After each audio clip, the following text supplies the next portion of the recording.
inicio le comentamos que un hombre víctima de la delincuencia estaba intentando huir de sus atacantes cuando choca contra un árbol. Esto ocurrió en San Martín de Porres. Logró escapar de los delincuentes, pero en su desesperación no pudo evadir este árbol. Un hombre en su intento desesperado por huir de criminales que lo venían siguiendo, impactó su vehículo, dejándolo completamente destrozado.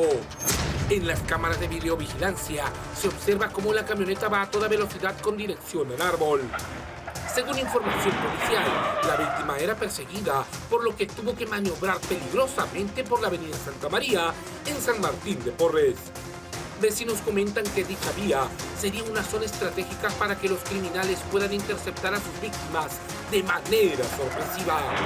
Sí es una vía de escape, ¿no? Los delincuentes roban en San Diego, huyen hacia Chuquitanta, o lo contrario, nos roban en Valle Azul, huyen por esta zona, porque acá tenemos dos entradas. Una entrada que va hacia Chuquitanta y la otra entrada también que es por la avenida Las Torres y que sale hacia la otra avenida. Entonces los carros siempre huyen, ¿no? Donde incluso en más de una oportunidad han robado bajo esta misma modalidad, de bajar de un vehículo y amenazar con armas de fuego. Nosotros también tuvimos un asalto acá en la línea 9, vinieron en esta misma zona, un auto negro, nos cruzó la 9, al móvil 9, subieron al carro con arma y los delincuentes se bajaron, eran dos encapuchados. Pero este no sería el único.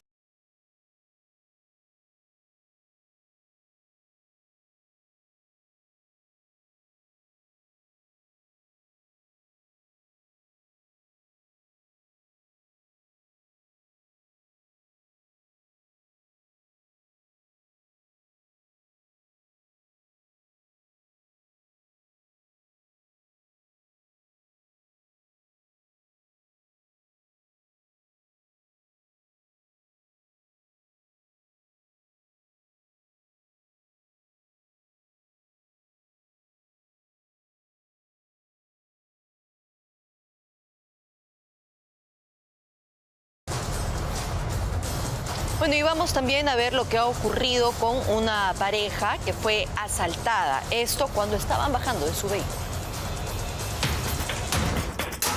Fueron encañonados en la puerta de su vivienda por dos delincuentes que no dudaron en apuntarles en la cabeza con tal de robarles sus pertenencias. Esta pareja se encontraba a punto de ingresar a su casa cuando de pronto los criminales bajaron de un vehículo para interceptarlos. En medio de improperios, los malhechores le exigen las claves de sus aplicaciones bancarias.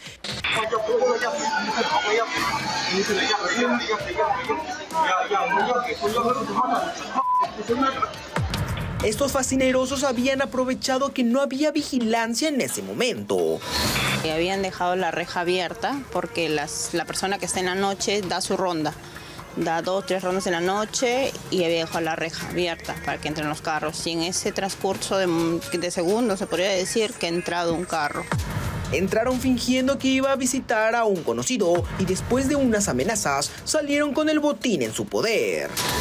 Me dicen que esté más atenta a la puerta, ¿no? Para ver quién entra, quién sale, ¿no? Pero igual, pues a veces no se puede, escapa de las manos de uno porque dicen voy a tal casa y a veces no es así, pues. Le robaron su celular, su reloj, su billetera y la llave de su carro, del señor. Según vecinos, ese tipo de robos se da de manera constante en el lugar. Uno que bajé acá del carro, justo bajé ahí, vine caminando y acá me agarraron, vinieron en carro y se bajaron, ¿no? Y me arrancharon la cartera, pero primero me apuntaron. Y tenía que darle nada más. El hecho ocurrió en el Jirón Los Jades, en San Martín de Porres, lugar donde, según los residentes, la seguridad brilla por su ausencia. Vamos ahora a Miraflores, porque allí las cámaras de videovigilancia captaron a 2 sujetos. Uno había robado ropa en un centro comercial y el otro había robado licor precisamente en un supermercado. Se hace pasar por un comprador compulsivo de ropa. No necesita nada más que una mochila y láminas de aluminio para guardar todas las prendas que le sean posibles. Es el puesto de ropa de un centro comercial en Miraflores. Este tendero está a punto de concretar el robo perfecto. Sin embargo, no tienen ni la más remota idea de que cada uno de sus movimientos está siendo registrado por las cámaras de vigilancia y que por consecuencia termina siendo retenido por los guardias de la tienda. ¿Qué utilizabas tú para llevarte la ropa de las tiendas por departamento que hay acá en Miraflores? Una mochila. Pero esa mochila vemos que tiene un aluminio en interior. Este papel de aluminio tiene la particularidad de que al momento que pasan los controles no lo detectan. Entonces, pero las cámaras lógicamente ya la habían enfocado. Un hecho similar se registró con otro sujeto que intentó llevarse botellas de vino de un supermercado. No obstante, este malhechor también fue captado por las cámaras de vigilancia, por lo que se procedió a su captura.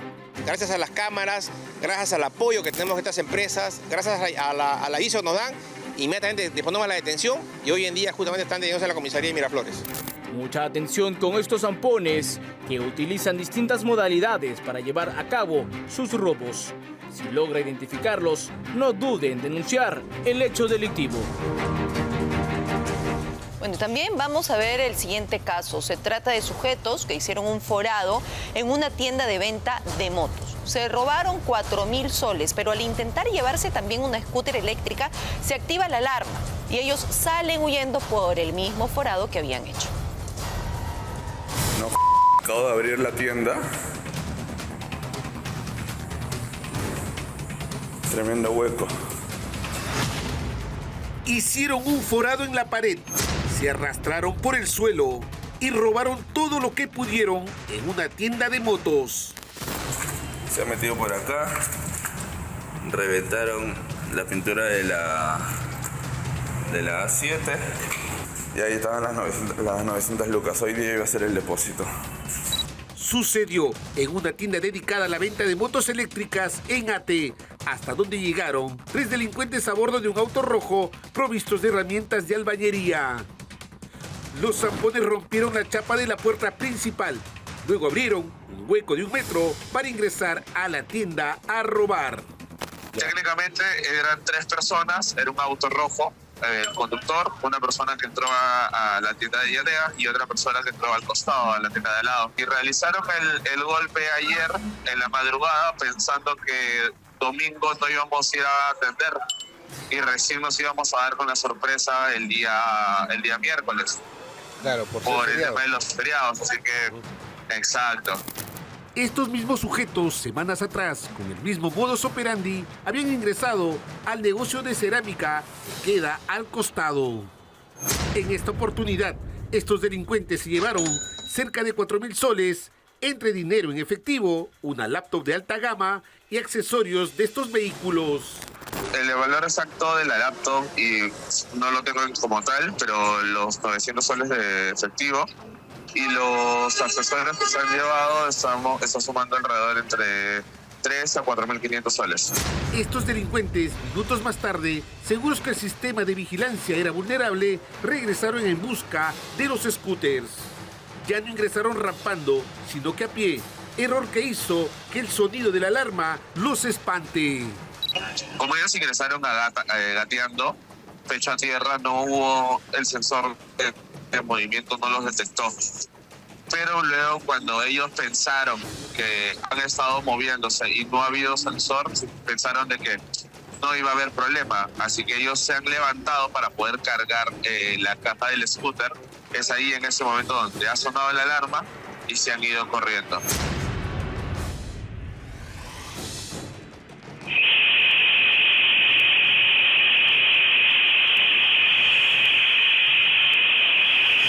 En la huida, el rostro de uno de los 3 zampones quedó al descubierto. Las 6 cámaras de videovigilancia lograron captar cada uno de los movimientos de esta banda de delincuentes. El material audiovisual ya se encuentra en manos de la policía.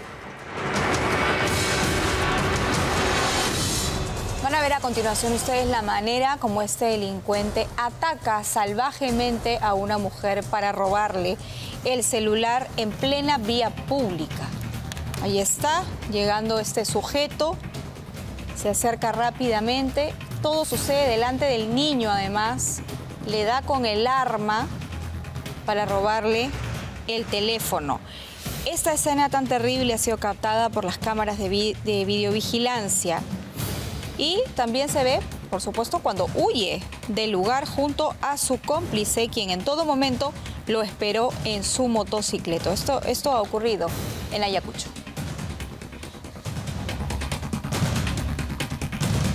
Vamos a ver la ingeniosa forma en la que un sujeto vendía drogas. Desde el tercer piso de su vivienda había colocado un sistema en el que una canasta iba bajando hasta el primer piso. Los compradores le dejaban ahí el dinero y él les entregaba la mercancía sin siquiera verse.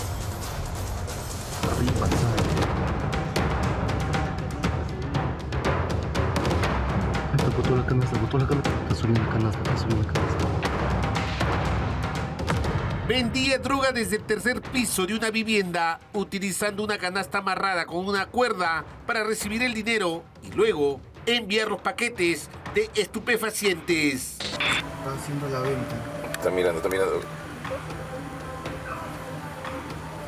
Sí, la ha tirado. Ahí está su cabecita, ¿la ves? Se trata de José Vega Cano, alias Gordo Cheto, el capo de la droga, en el asentamiento humano Paraíso de Cajamarquilla, en San Juan de Lurigancho. Este sujeto lanzaba desde el tercer piso una canasta con una soguilla para atender a sus clientes. Sin embargo, agentes del Grupo Terna le seguían los pasos y en medio de un operativo lo capturaron.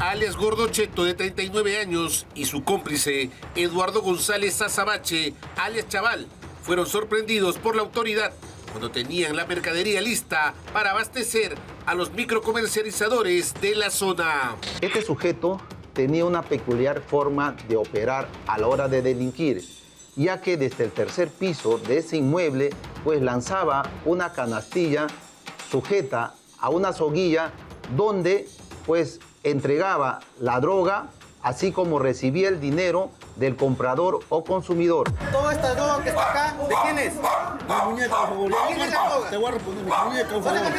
Te voy a responder mi muñeca.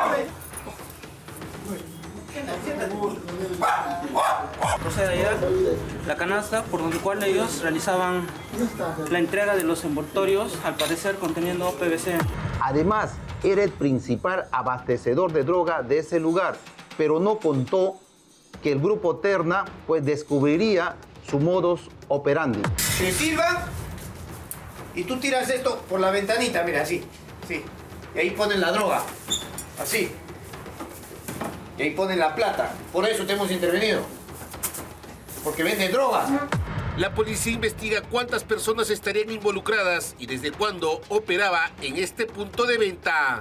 La vivienda funcionaba como un centro de acopio para abastecer a otros microcomercializadores de la zona. Bueno, ¿y qué es lo que ha pasado en La Molina? Intervinieron una discoteca por una serie de disturbios que se registraron en los exteriores de este local comercial. Pero además, a bordo de una combi, un cobrador arrojó a un pasajero.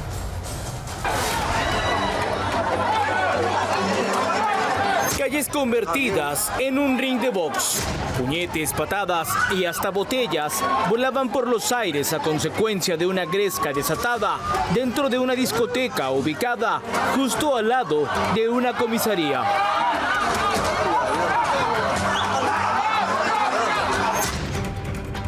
El descontrol se apoderó de las calles Los Canarios en La Molina y en cada rincón se observaban enfrentamientos a puño limpio sin que nadie pudiera calmar las aguas.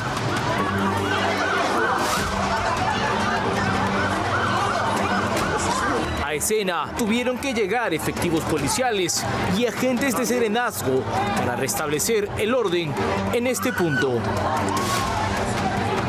El local lo han clausurado, me indica, ha recibido multas. Así, ustedes pueden ir al local que está cerca, está clausurado, tiene 2 sanciones, uno por excederse la hora y otro por no tomar sus medidas de seguridad. Mientras tanto, desde otro lado de La Molina, en la avenida Corregidor, las cámaras de vigilancia del municipio lograron captar a un cobrador que arrojó a uno de sus pasajeros desde el interior de la combi hacia el suelo, luego de que éste demorara en bajarse de la unidad. Podemos apreciar claramente cómo un cobrador en un vehículo informal agrede a un pasajero. Posiblemente ha estado en estado de ebriedad, pero eso no significa que lo agredan, lo tiran al suelo, lo golpeen. Tras captar el indolente accionar de este sujeto, que además brindaba el servicio desde una combi informal, se procedió a una persecución de más de 20 cuadras, en donde se pudo intervenir al conductor, que contaba con la licencia cancelada. En cuanto al hombre que cayó al suelo tras ser arrojado de la combi, fue derivado hasta un centro médico para una atención inmediata. Vamos a hablar de temas políticos, vamos a hablar de la situación de Betsy Chávez al interior de la Embajada de México, porque el canciller Hugo de Sela se ha pronunciado al respecto y ha señalado de que a pesar de que Perú ha roto relaciones diplomáticas con México, la inmunidad de la embajada va a ser respetada. Básicamente porque es un territorio extranjero, no se puede intervenir. La aclaración surge tras las declaraciones del presidente José Gerí, quien señaló en algún momento que si tenía que ingresar a la embajada mexicana se iba a hacer. Pero de Sela ha precisado que ese tema ya fue conversado con el presidente, que le ha dado además información para que se sigan algunos lineamientos, y descartó que se vaya a vulnerar la inviolabilidad del inmueble mexicano.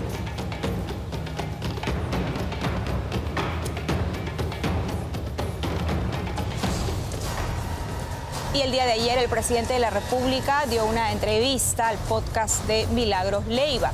Bueno, él ha dicho en esta entrevista varias cosas. Una de ellas, que para su gobierno no es prioritario en este momento ver el otorgamiento del salvoconducto a Betsy Chávez. Sobre esta posibilidad de que su gobierno otorgue esta vía que le permitiría a Betsy Chávez salir de Perú para ir a México, José Gerí afirmó que en esta etapa el caso no tiene mayor relevancia para su gestión. Asimismo, criticó a quienes intentan convertir la situación de Betsy Chávez en un asunto de Estado, insinuando que esa postura respondería más a cercanías políticas, intereses, ¿no?, de gente que comulga con el ideario de Betsy Chávez.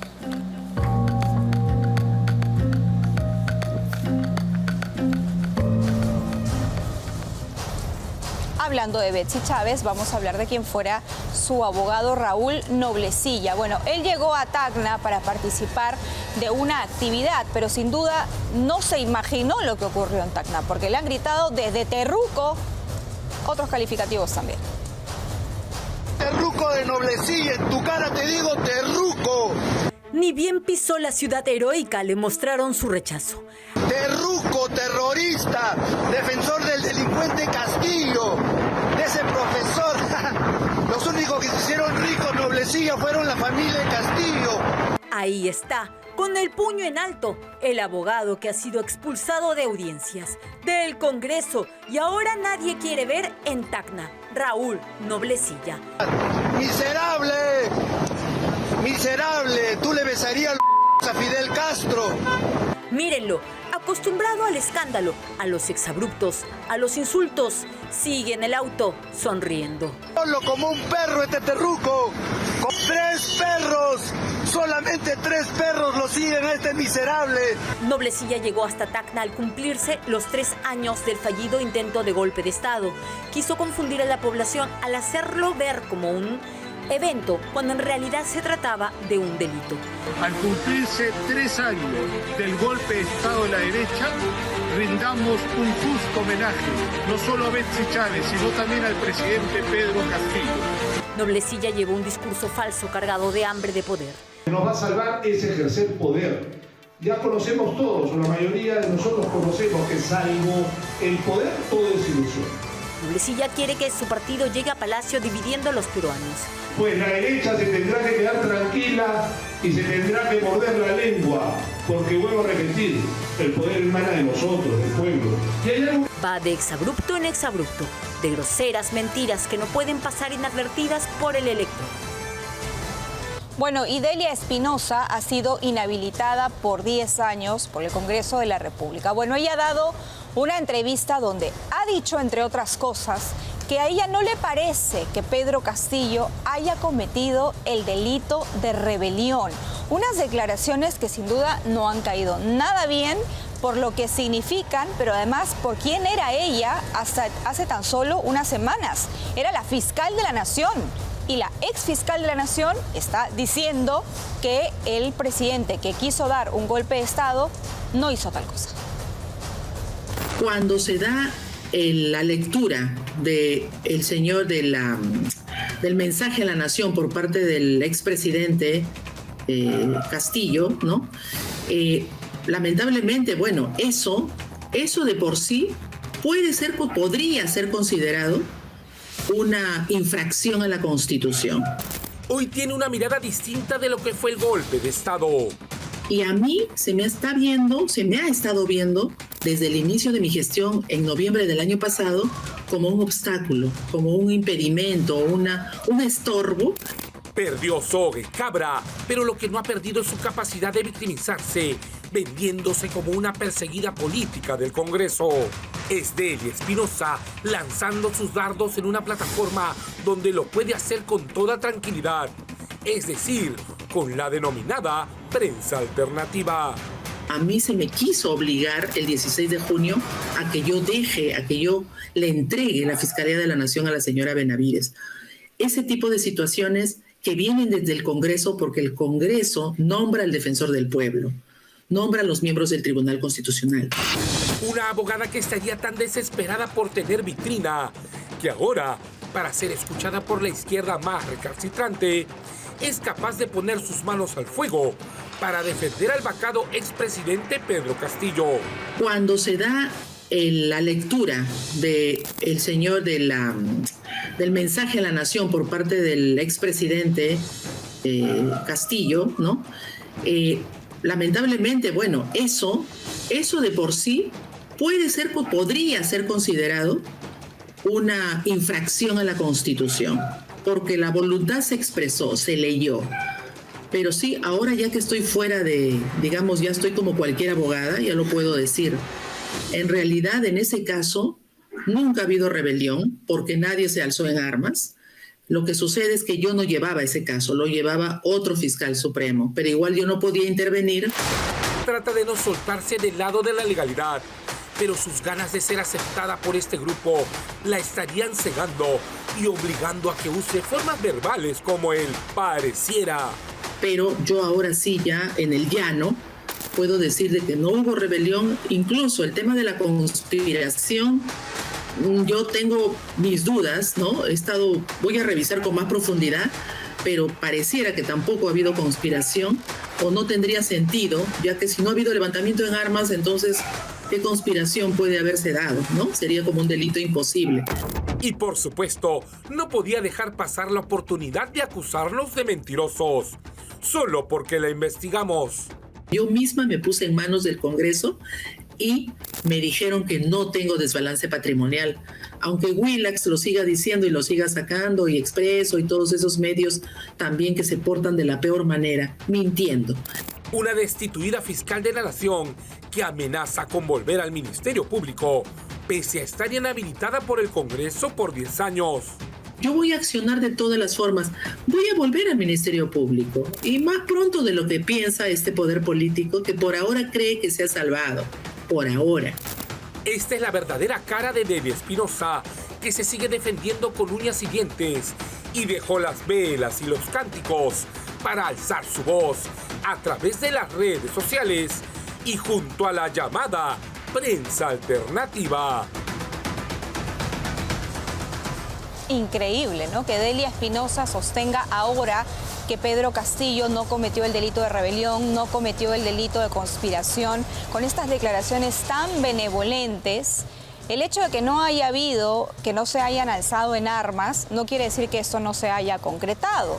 Romper el Estado de Derecho, querer permanecer en el poder, violando la Constitución, violentando el sistema de justicia y absolutamente todas las leyes en este país, intentando dar un golpe de Estado, entonces, ¿qué cosa es? Sentarse con su ex premier y con el señor Aníbal Torres, que redactaron un documento que leyó el señor Castillo en Televisión Nacional para quebrantar el orden constitucional, entonces, ¿qué es? ¿Eso no es conspirar en contra de la democracia? Vamos a hablar ahora de los congresistas que votaron a favor de la inhabilitación de Delia Espinosa, porque este es uno de los argumentos que ella sostiene, diciendo que su inhabilitación ha sido básicamente política. Bueno, lo cierto es que el Pleno ha tomado la decisión de inhabilitarla por 10 años, con 71 votos a favor, 19 en contra y 3 abstenciones. Contó con el respaldo de, además, 25 congresistas que hasta hoy mantienen procesos abiertos en el Ministerio Público. Estamos hablando de parlamentarios de Juntos por el Perú, Somos Perú, Renovación Popular, de la bancada Honor y Democracia, APP, Podemos, Fuerza Popular, Avanza País, Acción Popular, Perú Libre, en fin, casi todos. Bueno, ellos son investigados por presuntos delitos de cohecho, peculado, enriquecimiento ilícito, entre otros. Investigaciones que empezó Delia Espinosa y que tendrán que continuar, ¿no?, para establecer posibles responsabilidades si es que existen estas responsabilidades. Y si no, pues procesos que irán al archivo.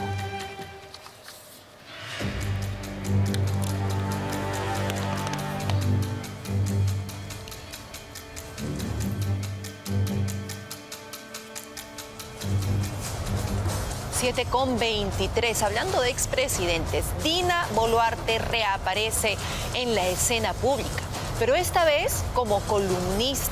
Escribió acerca de la mirada que ella misma tuvo de su gobierno. Dice que casi la dejaron sola, en aislamiento, que hubo una persecución política en su contra que la llevó a ser vacada. Eso lo puso ella misma a través de casi, ¿no?, como una columna en un portal de noticias. ¿Quieres saber qué dijo exactamente? Veamos la siguiente nota. De criticar a los medios a pretender ser líder de opinión. Así es la nueva etapa de Dina Boluarte. Las noticias falsas, creadas con el fin de hacer terrorismo de imagen. La expresidenta, que jamás daba entrevistas, que evitaba preguntas y que convertía cada aparición pública en un monólogo, tomó la pluma para escribir sus descargos, disfrazados en una columna de opinión. La soledad con la que goberné no fue una metáfora, sino una realidad diaria. La ex jefe de Estado usó la columna de opinión para victimizarse. Asumí el mando en el instante más delicado de nuestra vida republicana reciente, cuando el Perú se acercaba peligrosamente a un vacío de poder, capaz de desatar una ruptura institucional con consecuencias irreparables. Entre líneas, intentó justificar su cuestionada gestión, apelando a la falta de apoyo, la inestabilidad política y los prejuicios por ser una mujer de origen andino. No fue sencillo ser la primera mujer presidente del Perú en medio de semejante tormenta. El doble estándar aplicado a las mujeres en el poder se sintió con particular crudeza. Sin embargo, ya no recuerda cuando fue presidente y tuvo la oportunidad de responder, pero ignoraba a los periodistas. Ella marcaba la pauta, imponía temas, limitaba preguntas y con suerte declaraba cada 6 meses. Voy a agradecer las preguntas que nos haga la prensa, en primer orden, sean en el contexto a la que se ha convocado esta conferencia de prensa. No le faltaron líneas para redactar sobre traiciones, uno de ellos, Alberto Otárola. Pero quizá lo más doloroso de este periodo fueron las traiciones, algunas provenientes de personas que, habiendo compartido responsabilidades en el pasado, optaron por la conveniencia antes que por la coherencia. Para Dina Boluarte, la prensa siempre fue un dolor de cabeza, sobre todo Willax, que siempre la puso en aprietos. Kenny de Willax, escoge cuál de tus preguntas te respondo, porque es una pregunta por prensa. Sabía cómo esquivar las preguntas. La presidenta se va a comunicar con la prensa siempre y cuando, como hoy, nos convoque temas de interés nacional. Hoy, sin poder, sin banda presidencial y sin amigos políticos, busca protagonismo en sus medios favoritos. Es una mirada absolutamente subjetiva, que no se condice con la realidad. A ella le tocaba gobernar un país y lo que hizo es prácticamente dejarse llevar por la corriente, no mover nada, seguir de la mano con el Congreso hasta que terminara su gobierno. No pensó que igual en algún momento iba a ser vacada, pero por la ineficiencia que se presentó por parte de ella misma, sin ejecutar realmente temas que eran de urgencia para el país. Pero bueno, ahí está una mirada muy propia, ¿no?, de Dina Boluarte. 7:27 de la mañana. Hablamos ahora de Alianza para el Progreso, una deuda millonaria que tiene de cerca de 20 millones de soles. Y esto ha sido revelado incluso por un informe de la Oficina Nacional de Procesos Electorales, de la OMPE. Tiene estos montos pendientes a pagar con el propio César Acuña de manera directa, con sus hijos y con su universidad, la César Vallejo, además de otras empresas. Bueno, al hijo, a Richard Acuña, parece que se le tiene una deuda de 3,5 millones de soles. A la propia universidad también hay otro monto millonario. Pero, ¿qué está pasando entonces acerca de la forma en la que se puede dar este financiamiento a un partido por parte del propio dueño de la organización política y de sus familiares y de sus empresas y de su universidad? Eso es lo que está en cuestionamiento. Vamos a escuchar justamente a César Acuña hablar y defender, porque dice que todo esto es absolutamente legal, que son préstamos legítimos, que más bien hay una animadversión en su contra. Creo que esta es una demostración que hay interés del fundador que se mantenga vigente un partido. Y no es malo que un fundador o un grupo de personas puedan aportar o puedan prestar para que el partido se mantenga vigente. Por eso yo sé que con qué mala intención habrán sacado esa nota. Más bien ahí yo creo que esta es la buena intención que tenemos para que se mantenga un partido. Además, el dinero de la cual se ha aportado al partido son dineros ilícitos. Son dinero producto de mi trabajo de hace muchos años de mi vida. Pero ahí está pues la mala leche. Bueno, vamos a hablar de este tema. César Acuña dice que es mala leche.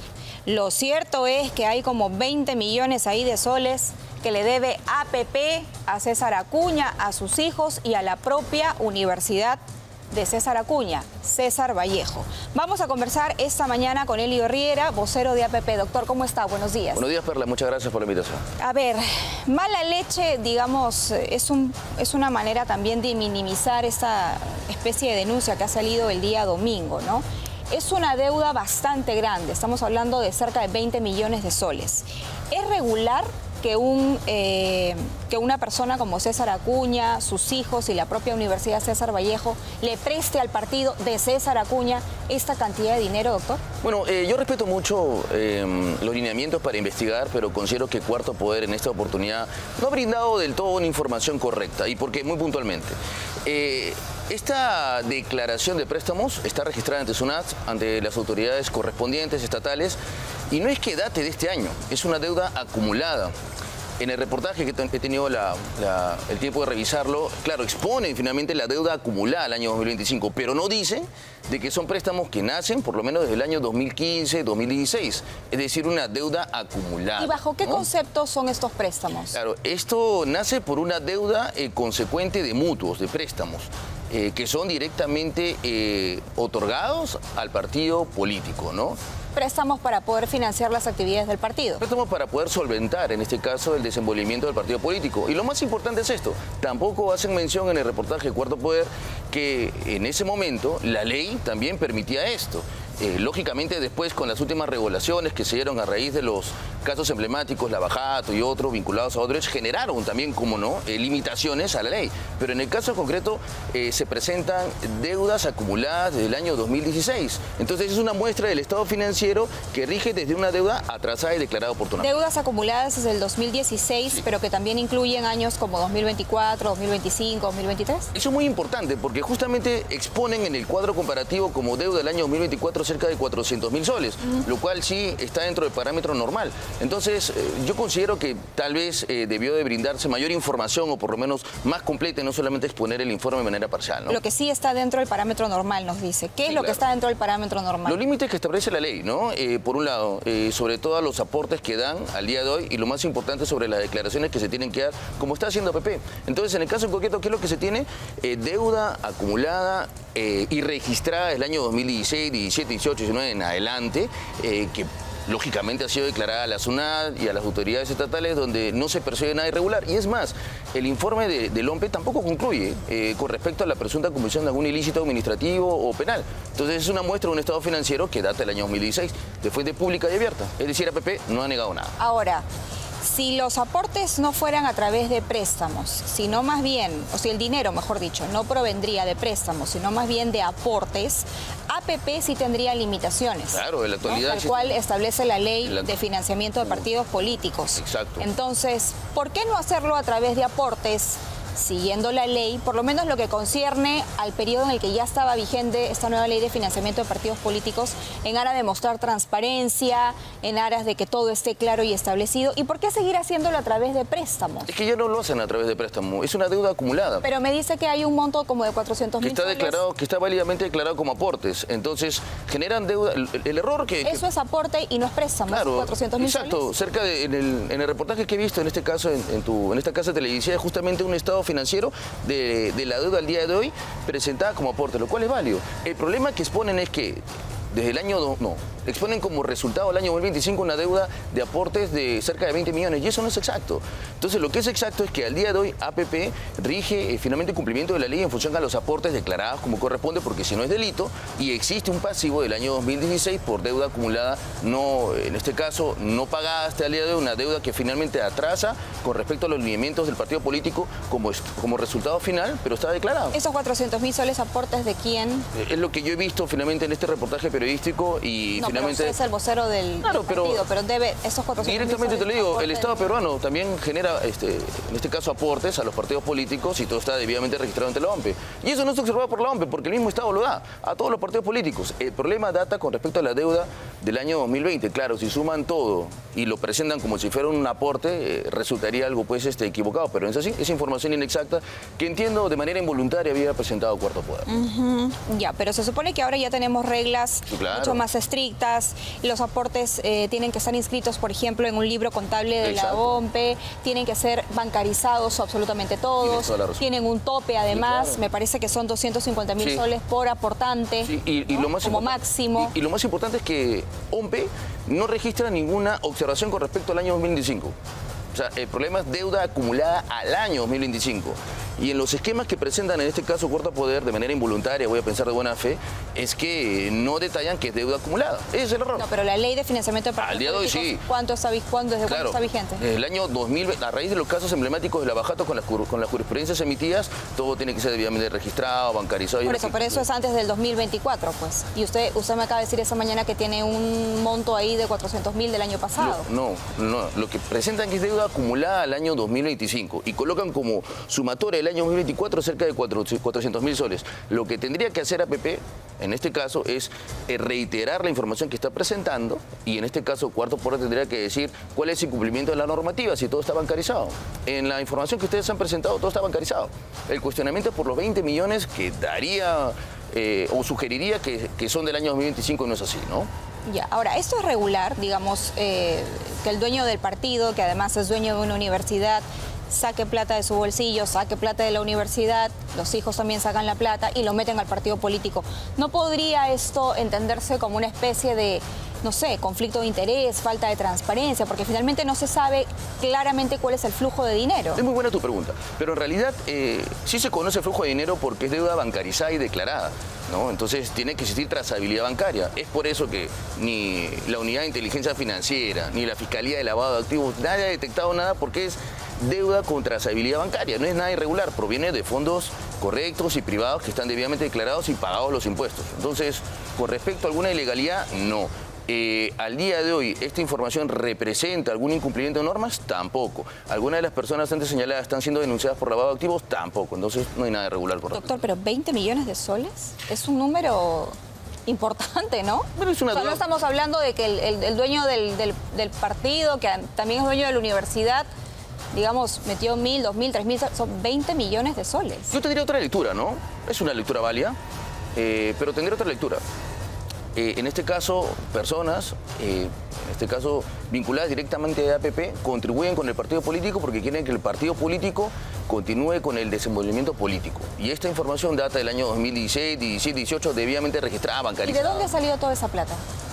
De fondos privados, pues de la Universidad César Vallejo, del señor César Acuña, del señor Richard Acuña, todo debidamente registrado como la misma OMP lo ha expuesto. Por eso es que en la conclusión no mencionan nada irregular. Entonces yo sugeriría que el Cuarto Poder exponga en todo caso todo el informe y no coloque solamente un estado financiero que podría inducir error, ¿no? Que coloquen la conclusión. Si en la conclusión dijeran, no, acá hay una presunta comisión de algún acto administrativo ilegal, podría entenderlo, pero no hay eso. Ya, pero APP a día de hoy le debe por lo menos 7 millones de soles solamente a César Acuña. O sea, César Acuña se debe a sí mismo. No, se presta y se debe a sí mismo. Recordemos que César Acuña es una persona natural, el partido es una asociación, ¿no? Con un representante. No, claro, pero digamos, él es el dueño de todo. Todo termina y desemboca en César Acuña siempre. Digamos que es un accionista, pues, ¿no? Pero no es que sea dueño de todas las cosas. La Universidad César Vallejo también tiene socios fundadores, entonces es un grupo empresarial. Ya, pero doctor, él es, digamos, la figura central. O sea, podrá tener accionistas, pero él fundó la universidad. Si la pregunta es si le debe, sí le debe. Se debe a sí mismo. La pregunta es, presta y se debe. Es que no podremos decir que APP es en sí el señor Acuña, es el socio fundador, es la persona que funda. Es como yo decido crear una persona jurídica y yo soy el accionista principal y fundo, pero la persona jurídica es distinta a la persona natural. Entonces, con respecto a ella, ¿algo irregular? No. La persona jurídica es distinta a la persona natural, claro, pero lógico. La misma persona natural está detrás de la persona jurídica y es la persona natural. No necesariamente, por ejemplo, podríamos crear una empresa el día de hoy, Perla y Helio Sac. Perla y Helio Sac es distinta a Helio Riera como persona natural. Son personas jurídicas. Pero si Helio Riera mete plata en esa empresa, es lo mismo, pues, ¿no? Podría decirse que la persona jurídica del cual tiene un fundador, un accionista, le debe a la persona natural. Le pregunto porque de todos modos es un poco extraño, ¿no? Por decirlo menos. O sea, es una cantidad enorme de dinero proveniente de una sola fuente, que es César Acuña, sus hijos y su universidad, y que va al partido de César Acuña. Entonces, se supone que esta ley de financiamiento de partidos, yo entiendo que tiene una fecha de entrada en vigencia, claro. Pero lo que queremos es que esta campaña sea lo más transparente posible, que no se tenga duda sobre de dónde viene el dinero y a dónde va el dinero. Tienes toda la razón. Entonces, el candidato, sobre todo a la presidencia del país, debería ser lo más transparente posible. Y claro, yo sé, usted me dice, está en SUNAT, lo hemos declarado y tal, pero es como un flujo de dinero, por eso le digo. O sea, si nos llama la atención el importe, yo considero de que mientras que el importe y la forma, ¿no? Pero vamos a ver, la forma proviene de recursos privados que están debidamente declarados ante SUNAT y con trazabilidad bancaria, donde no existe ninguna observación de la Unidad de Inteligencia Financiera, que es de obligatorio cumplimiento, que tiene que registrar esto, ni en una fiscalía de lavado de activos. Entonces, ¿qué irregular hay? Entonces, si nos llama la atención el importe, yo tendría otra lectura. Una persona privada lo que está haciendo es aportar finalmente para o brindar un soporte económico para que un proyecto político funcione. ¿Y esto estaba permitido? 2016, claro. Lo que no está prohibido es permitido. Entonces, nos llama la atención que en este momento, entiendo de manera involuntaria... Lo que no está prohibido está permitido, claro. Pero no quiere decir que sea correcto. Bueno, mientras que no esté limitado y no esté prohibido, es correcto. Hay muchos vacíos legales que permiten algunas cosas que no necesariamente son correctas. Esa es una interpretación y usted como abogado lo sabe. Es una interpretación de unos juristas, pero vamos, es deuda del año 2016, no hay ningún vacío.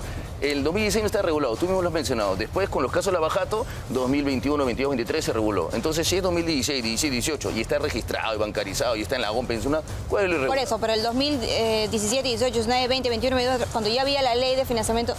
ha entrado también plata de esa forma. Y debidamente registrado, bancarizado como corresponde. Por eso es que la OMPE no lo observa.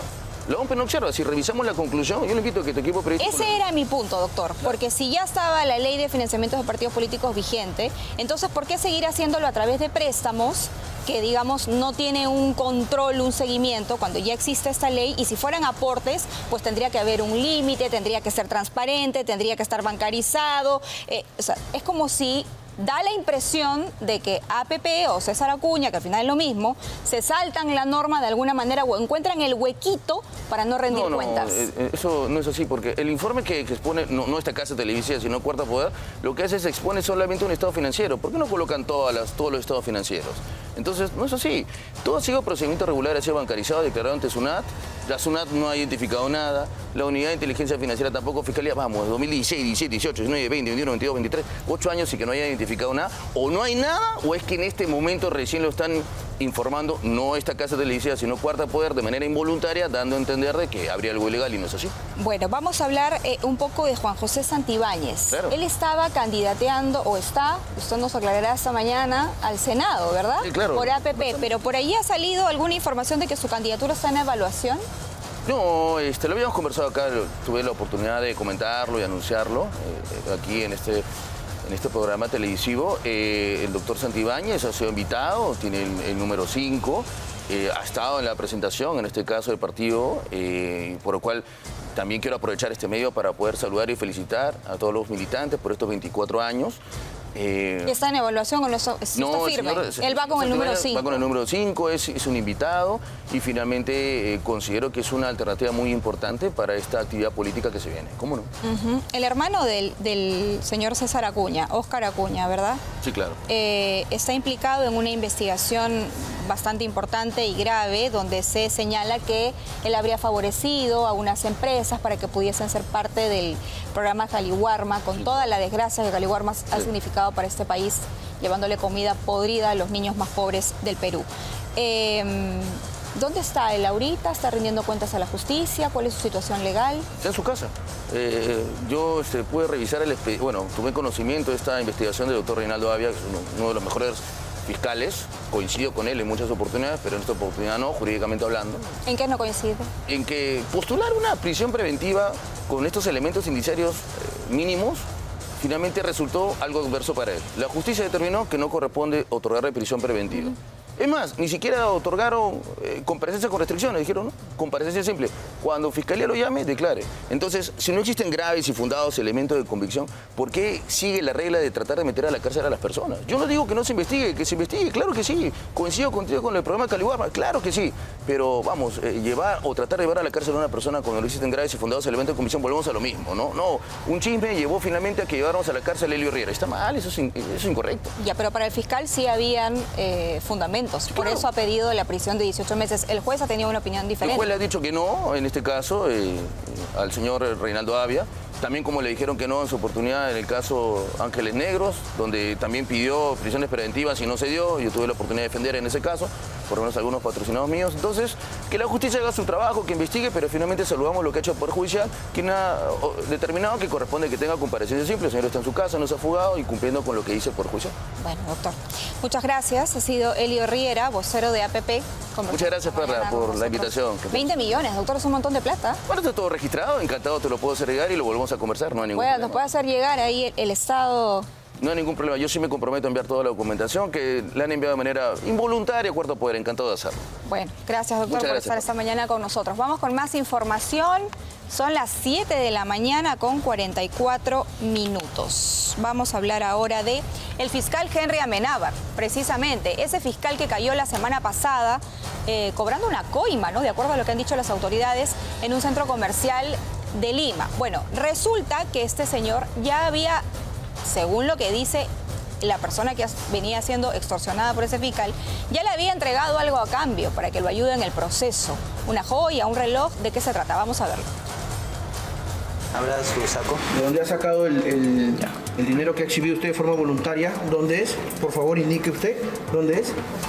¿Cuál es el bolsillo que usted ha sacado de forma voluntaria el dinero? ¿Cuál es? Esta historia manchada de coima empezó el 18 de noviembre, casi un mes atrás, y este café frente al mar fue mudo testigo de los apetitos desmedidos del ex fiscal del caso Lavajato, quien no solo extorsionó a su víctima, el empresario Edgar Saconetti Loja, sino que además lo amenazó frente a toda la policía.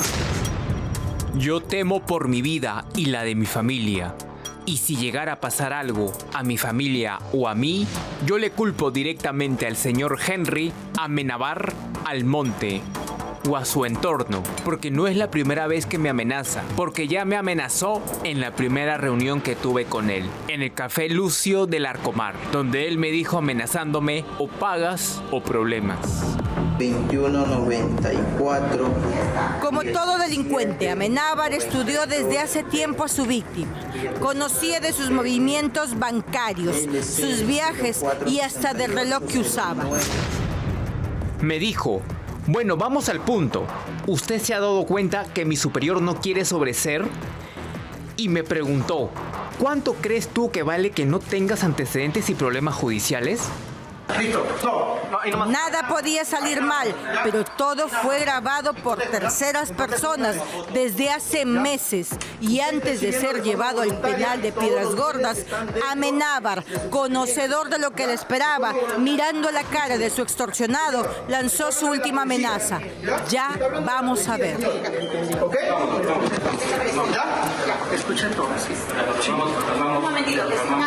Fuentes judiciales indicaron que desde el área de prevención del penal de Piedras Gordas 2, donde se encuentra cumpliendo 8 meses de prisión preventiva, ha pedido protección especial y garantías para no estar con presos de alta peligrosidad.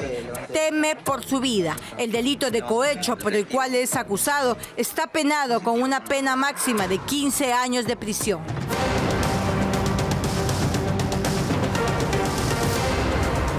7 de la mañana con 47 minutos. Alfredo Barnechea es el candidato de Acción Popular en unas elecciones internas que realmente se han llevado de una manera en medio incluso de denuncias de que las cosas no habrían sido muy transparentes. Bueno, él es el candidato, algunos otros contendores ya lo están felicitando.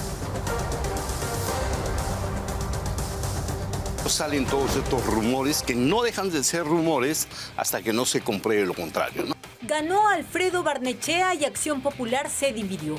Muchos hablaron de fraude y hasta de impugnación de votos.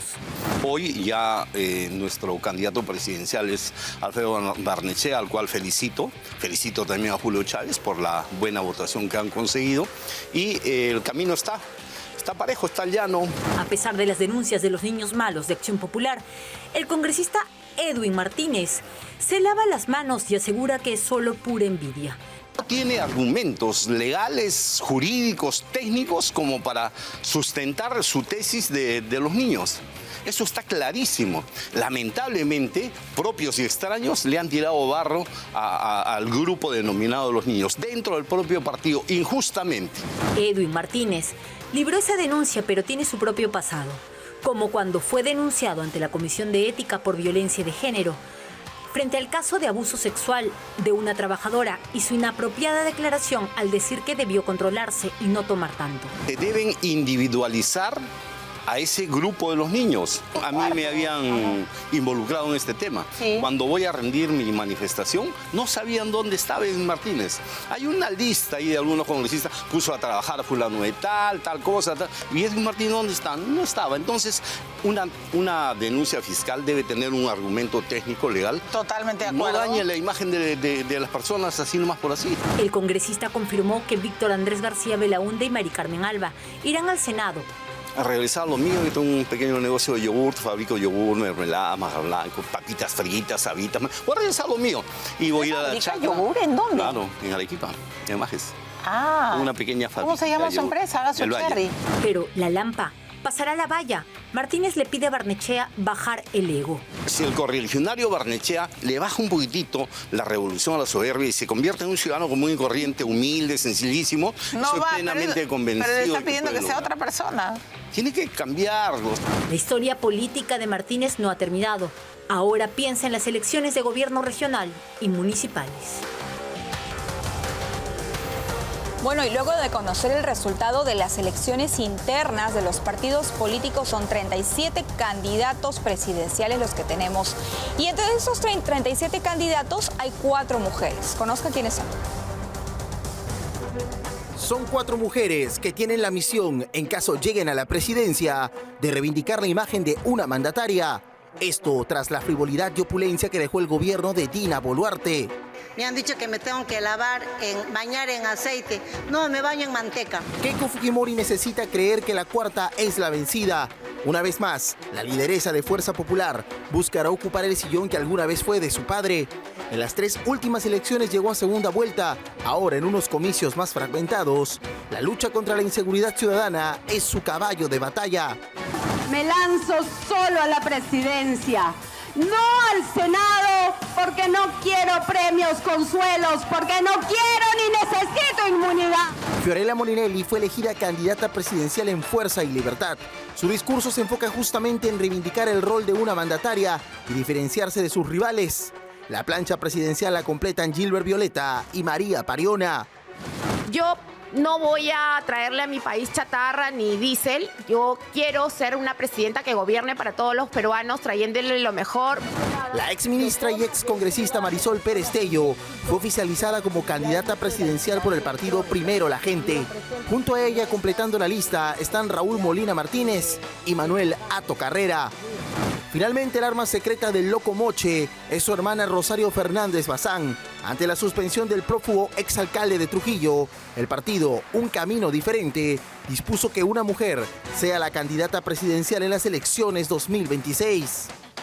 Recordemos que Dina Boluarte llegó a la presidencia tras el fallido golpe de Estado de Pedro Castillo. Es por eso que si una de estas 4 sale elegida, será la primera presidenta del Perú seleccionada por elección popular. Bueno, pero falta un candidato. Es el candidato del partido Salvemos al Perú. ¿Y cómo se va a definir quién es el candidato de este partido político? Bueno, va a ser a través de un sorteo público. Ajá, esto es nuevo, ¿no? Me parece bueno. El partido Salvemos al Perú definirá su candidato presidencial para las elecciones 2026 mediante este sorteo, luego de que 2 de sus fórmulas internas empataran en la votación en sus comicios internos el pasado 7 de diciembre. Según la OMPE, la definición se podrá realizar lanzando una moneda al aire. Sí, una moneda al aire. Estamos acá con el especialista en temas electorales, el señor Naupari. En unos instantes más va a entrar con Maricelina Arias en entrevista. Bueno, van a poder lanzar la monedita al aire o van a sacar una bolilla, ¿no? Mecanismos contemplados precisamente en la normativa electoral en caso de empate, como es este caso de este partido. El sorteo deberá realizarse públicamente, con presencia de un notario y antes del cierre del plazo de inscripción de candidaturas, cuya fecha límite es el 23 de diciembre.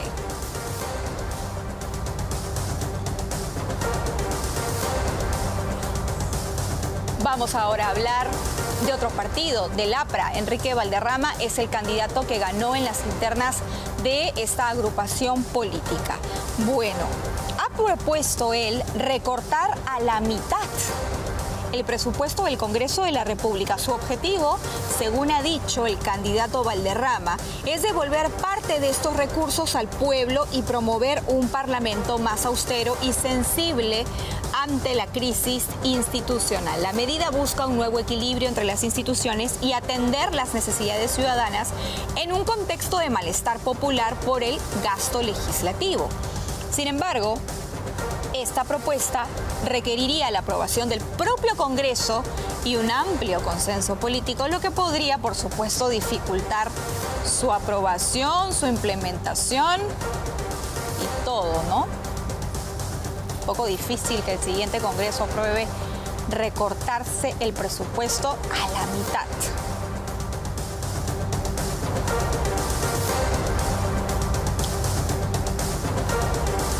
Tenemos ahora que hablar del partido Ahora Nación. Ahora Nación ha participado de sus primarias a pesar de que el Poder Judicial suspendió su elección por delegados.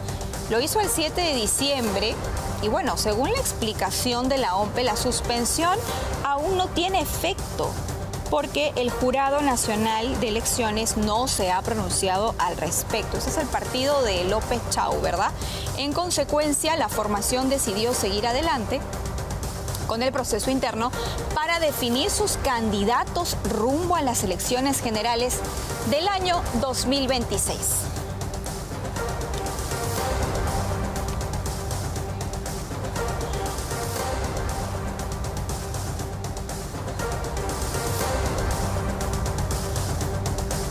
Bueno, hay un candidato que canta y canta. El problema es que este candidato está en la clandestinidad. Estamos hablando de Vladimir Cerrón.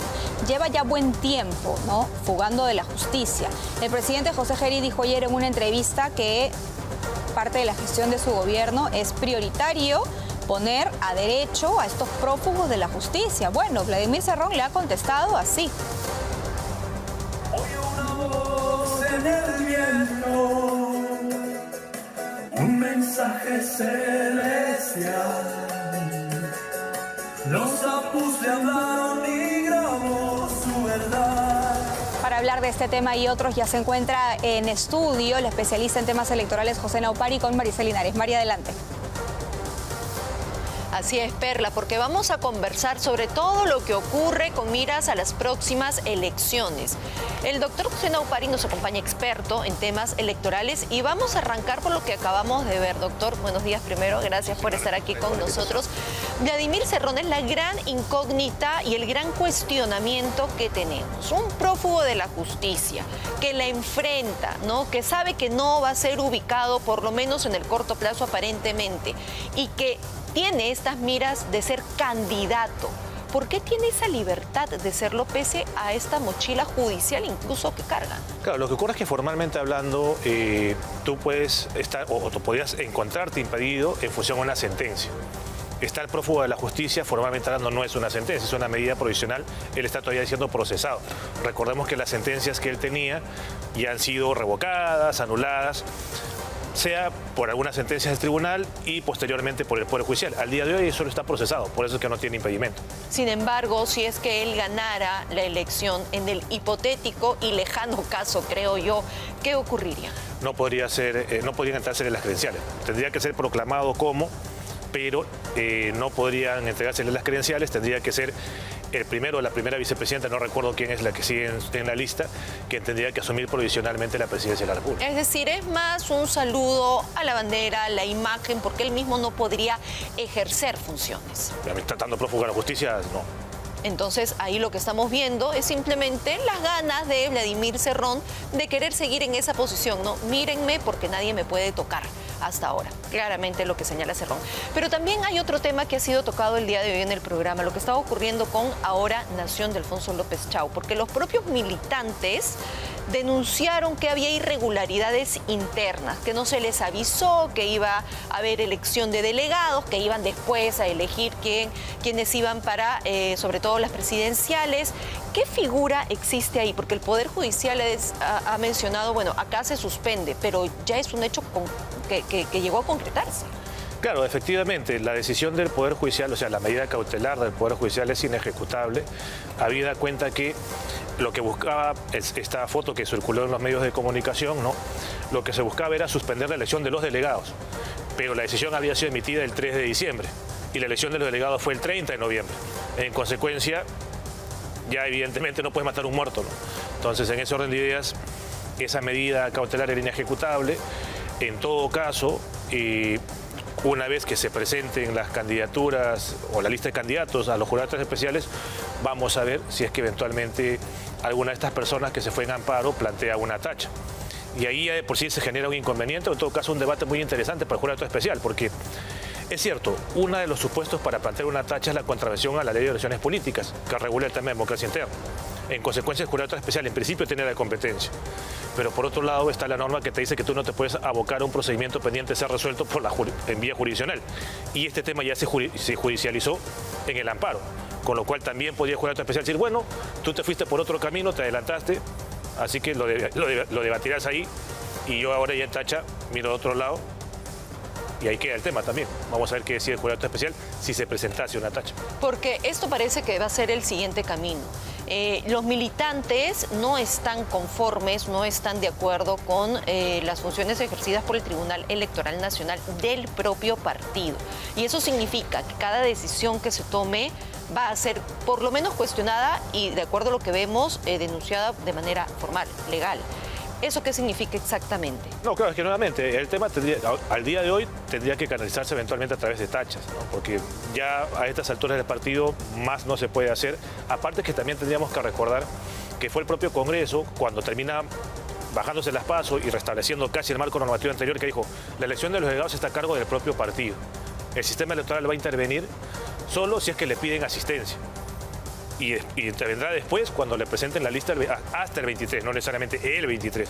Y a partir de ahí podrá verse en tema de calificación o en el caso de tachas, ¿no? Porque acá, propiamente hablando, estamos hablando de una etapa previa a la elección de los candidatos, es en la elección de los delegados. Entonces eso es un tema que tendrán que plantearlo eventualmente en una tacha. Ahora, usted bien señala, ya se dio esta decisión, pero cuando los resultados se habían dado, la elección fue anterior, la elección interna fue anterior a esta decisión judicial. Sin embargo, en el fondo del asunto y en lo que señalaban los militantes, el hecho de que no se haya dado una convocatoria abierta a la elección de esos delegados, que ellos califican incluso como secreta, y el hecho de que no se haya dado el correspondiente informe ante el Jurado Nacional de Elecciones y ante la OMPE, sí era un motivo como para suspender estas elecciones internas. Lamentablemente, respecto a lo último, no, porque nuevamente la elección de los delegados estaba a puertas cerradas del partido porque el propio Congreso así lo ha querido. Otra cosa era cuando los delegados votan por los candidatos, ahí se mete el sistema. La elección de los delegados es un tema interno, donde sí eventualmente tendríamos que explorar la eventual contravención al marco normativo. Si es que al momento de publicitar la convocatoria a las elecciones de los delegados con el respectivo cronograma de la elección de los delegados, no se siguieron los principios de publicidad contenidos en sus propias normas internas. Si por ejemplo dijeron, oye, este tipo de convocatoria se publicita solo por correo electrónico y cumplieron con esa formalidad prevista en su norma, ya está. Pero si dijeron, por ejemplo, se publica, no sé, en un diario de mayor circulación, y no cumplieron con ese requisito, ahí estaríamos hablando de una contravención a sus propias normas. Sin embargo, en estos momentos parece que ya solamente viene la tacha, el cuestionamiento de fondo se puede dar, podemos estar de acuerdo o no, pero no hay, digamos, una decisión que pueda contraponerse al Poder Judicial, excepto la que viene a través de la tacha y que podría perjudicar en alguna otra forma al partido en sí mismo y a sus miras para las próximas elecciones? Bueno, si plantean una tacha y la tacha es declarada fundada, evidentemente hasta ahí llegó las aspiraciones de los candidatos. Ahí viene un tema bien interesante, porque como yo ya presenté mi lista, no me puedes decir que yo no participé. En consecuencia, no me podrías cancelar por, entre comillas, no participar, porque me estás bajando todas las listas. Entonces, en consecuencia, no tendría por qué perder la inscripción, porque yo tendría que pagar la inscripción si eventualmente no presenté listas y yo las presenté. Otra cosa es que en el marco de las tachas se caigan todas. Ahora, de lo que hemos visto en estas elecciones internas, mucho se ha rescatado la forma en la que el APRA ha ido, ¿no? Sí, presentando 16 listas, ¿no? Cada militante, cada voto. En el caso de Rafael López Aliaga se presenta una lista única, pero que también, digamos, es que no se presentó otra lista, no es que no se le dio la oportunidad a los militantes de decidir. Pero en esta elección por delegados está siendo cada vez más cuestionada, porque termina siendo una elección a veces hasta de 2 personas, nada más, quienes van a candidatear. ¿Hay manera de replantear o reformular esa situación? Tendría que pasar necesariamente por el Congreso. Y habría distintas alternativas, ¿no? Por ejemplo, tú no puedes obligar a que haya más de una lista, como bien has mencionado, pero sí podrías, por ejemplo, haber establecido que la elección de los delegados esté a cargo del sistema. Porque, por ejemplo, si la elección de los delegados hubiese estado a cargo del sistema, no hubiese tenido problemas como el de Acción Popular o denuncias como el de Ahora Nación. Segunda alternativa, podrías haber establecido un mínimo y un mínimo por lo menos de delegados, no necesariamente un máximo, un mínimo de delegados. Si tú colocabas ese tema en la norma, no hubieses podido tener pues que partidos terminaban con 2, 3, 10 delegados, sino que por lo menos se hubiese colocado de 100 para arriba. Claro. De ahí, por ejemplo, hubieses establecido que para convalidar la elección de los delegados, tendrían que venir a votar por los delegados el 10% del total de electores hábiles. Ahí, por ejemplo, probablemente no hubiésemos encontrado 39 símbolos en la cédula, quizás de repente 30, 20 y tanto. Tampoco se hizo. Entonces, ¿hay algunas alternativas? Sí, sí hay. Sin embargo, estas van a darse si es que en el Parlamento se tiene la iniciativa, ahora con senadores, con diputados para las próximas elecciones. Exacto. Ahora ya no hay más que hacer, ese es el panorama que tenemos. Ni siquiera para regionales y municipales, porque la regla de modificalidad también ya comenzó a regir. El Congreso, pese a la regla de modificalidad, ha reabierto el tema de afiliación, pero el tema de democracia interna ni lo ha tocado. Usted ha mencionado un tema importante también. ¿Qué pasa con, por ejemplo, Acción Popular, ¿no? El señor Chávez dice que se ha ganado a través de un fraude por parte del señor Barnechea. ¿Qué pasa cuando ocurren esta clase de cuestionamientos que nacen desde la interna? ¿Se puede de alguna forma, con una denuncia, un término legal, eliminar una elección que podría deberse, de acuerdo al señor Chávez, a un fraude? Claro, lo que ocurre acá nuevamente es que, tal cual está el marco normativo, la intervención del sistema electoral en este estadio es mucho más acotado. El reglamento de competencias del JNE en internas, o en primarias, para ser más preciso, no, lo que establece es que post primarias tú solamente puedes entrar a analizar impugnaciones por temas numéricos o de supuestos de actas observadas. Esto es un tema, no es un tema numérico propiamente hablando, no es un tema de actas observadas. Entiendo por el comunicado del presidente del Partido de Acción Popular que han planteado impugnaciones, el jurado igual los tendrá que resolver. Si aplica tal cual está su reglamento, lo que correspondería es que se declaren las improcedentes esos cuestionamientos, pero nuevamente, tipo Ahora Nación, nada obsta para que una vez presentadas las listas el 23 de diciembre planteen una tacha, o incluso, como el señor expresidente del partido, convoque al órgano que prevé el estatuto, de repente un Congreso Nacional, por ejemplo, extraordinario, y decidan o no participar en las presidenciales o no participar en todos, o para evitar la cancelación presentan la solicitud de inscripción de lista de candidatos y tienen hasta el 11 de febrero para retirar las candidaturas.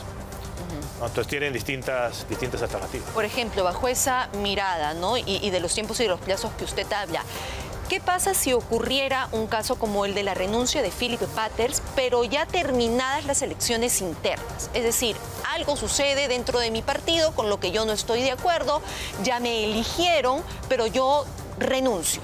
¿Qué figura entra ahí? Claro, a ver, ahí tendríamos que tener dos supuestos en principio. Después el de Avanza País es un tema particular, vamos a ver cómo lo resuelve el jurado después de su momento. Uno, yo soy un candidato y no hay accesitarios. Si no hay accesitarios, ya fue. No voy a poder presentar a nadie porque no hay figura de designación directa de integrante de la fórmula presidencial. Y ese partido no podrá presentar fórmula presidencial si se cae uno de los tres. ¿Qué es lo que podría ocurrir hoy por hoy con Avanza País? Lo que ocurre es que en el caso de Avanza País es particular porque Avanza País tiene 4 reemplazantes. Está el señor Williams, el señor Flores, la doctora Tudela y una persona más. Mi reparo con el caso de Avanza País, y eventualmente ahí, con todo respeto a los amigos de la OMP, que ahí también podrían haber sido un poco proactivos, es que ellos colocan reemplazantes a secas, no dice quién reemplaza a quién. Exacto. Entonces, el problema es que ahora, por ejemplo, hay un grupo de reemplazantes, pero no se sabe si a la presidencia, a la vice, a la... Exacto, y el tema no es menor, porque no es lo mismo ser reemplazante de un candidato a la presidencia que ser reemplazante de un candidato a la vicepresidencia. Entonces, ¿cuál es el tema ahí? Que uno, hay otros partidos que sí han hecho esa precisión, ¿no? Y dos, aparentemente ha sido un Congreso Nacional el que ha decidido que el señor Williams, serio nacional, reemplace al señor Batter. Pero oye, un momentito, el Congreso Nacional, estamos en el plano de un proceso electoral. En todo caso, quien tendría que decir estas cosas no es el Congreso Nacional, sino el Tribunal Nacional Electoral en todo caso, que es el que procesó la inscripción, aceptó tal cual estaba esa lista, con el señor Batter en su momento, y la comunicó a la OMP. Porque si tú me llamas por el Congreso Nacional, ¿sabes a qué me suena? A designación directa. Y si me suena a designación directa, la designación directa está prohibida para el ámbito de la fórmula presidencial. Ahora, me van a decir probablemente, no, pues, pero él estaba en la lista. Sí, pues, pero ¿quién era el llamado a colocarte el orden respectivo del reemplazo? Tú, pues, tu propio partido. No lo has hecho. Ahí estamos. Y esa es la complicación que podría verse. Usted dice, es un caso muy especial, va a tener que analizarse, pero el no tener esas determinaciones, esas especificaciones, sí podrían hacer, no se puede dejar de lado la posibilidad de que Avanza País tenga que retirarse de las próximas elecciones. No, solamente sería su fórmula presidencial. Solamente la fórmula presidencial, no para senados, no para diputados. No, porque son solamente la plancha diferenciales. presidencial. Exacto, porque el único tema que tienen ellos es en la fórmula presidencial. Y ahí nuevamente, o sea, incluso un punto intermedio es decir, oye, nuevamente, es un tema electoral, es un tema de candidaturas a las primarias, es un tema que está en manos del Tribunal Electoral. Tú, Congreso Nacional, ¿para qué te metes? No, porque si me van a colocar el acuerdo diciendo que el Congreso Nacional fue el que reemplazó al señor Batter, un momentito, y el Congreso Nacional por norma, el Tribunal Electoral es autónomo. ¿Qué hace el Congreso Nacional metiéndose en una decisión que en todo caso interna le compete al tribunal? Claro. Bueno, esta es una decisión que todavía parece tiene para largo, pero que podría darnos un panorama, Ahora Nación, Avanza País, Acción Popular, de que las agrupaciones no están por lo menos bien estructuradas, incluso para las primarias. Y es por eso que regreso al tema de cómo podría darse de la mejor manera. Acabamos de escuchar a Perla comentándonos que en un Salvemos al Perú se ha dado una disputa, digamos, ¿no? Y lo conversábamos con usted antes de salir al aire, por algunos puntos en la elección y terminó definiéndose por sorteo. Se va a definir. Se va a definir por sorteo. Digamos, es una figura que nos puede resultar incluso hasta no sabemos si justa o injusta para quien termine siendo elegido por sorteo. Claro, ciertamente la Ley Orgánica de Elecciones y la Ley de Elecciones Municipales prevén la figura de sorteo para el caso de las elecciones congresales y para el caso de las elecciones municipales, vale la redundancia. Pero efectivamente creo que es un tema que debiera ser de manera residual. Acá no hay una regulación en el caso de empate en primarias. Es un tema que en principio debe haber quedado en manos de la propia organización política y en concreto del propio Tribunal Electoral Central de la propia organización política, que ha aplicado supletoriamente justamente la Ley Orgánica de Elecciones para tratar de buscar un tema de desempate. Pero creo que es un escenario que no podía darse en una elección presidencial porque es la Constitución la que te dice con cuánto ganas. Por eso es que la propia Ley Orgánica de Elecciones no regula el sorteo en caso de elección presidencial.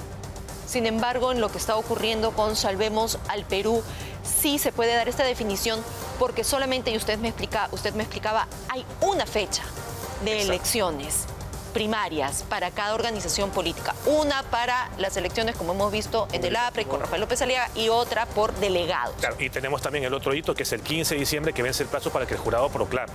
No es que el 15 tiene que proclamar todas, puede ir proclamando ya desde hoy día hasta el 15. Ajá. Y en ese sentido no hay espacio para una nueva elección o una elección complementaria.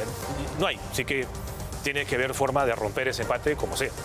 Ahora, esto se puede, o digamos, es común que se dé una definición, lo hemos visto anteriormente por sorteo. En municipales sí. En municipales ya de cargos de elección popular, igual que ya se vienen en octubre y en enero se proclaman, se convoca el proceso. Ahí sí se ha habido casos de empate.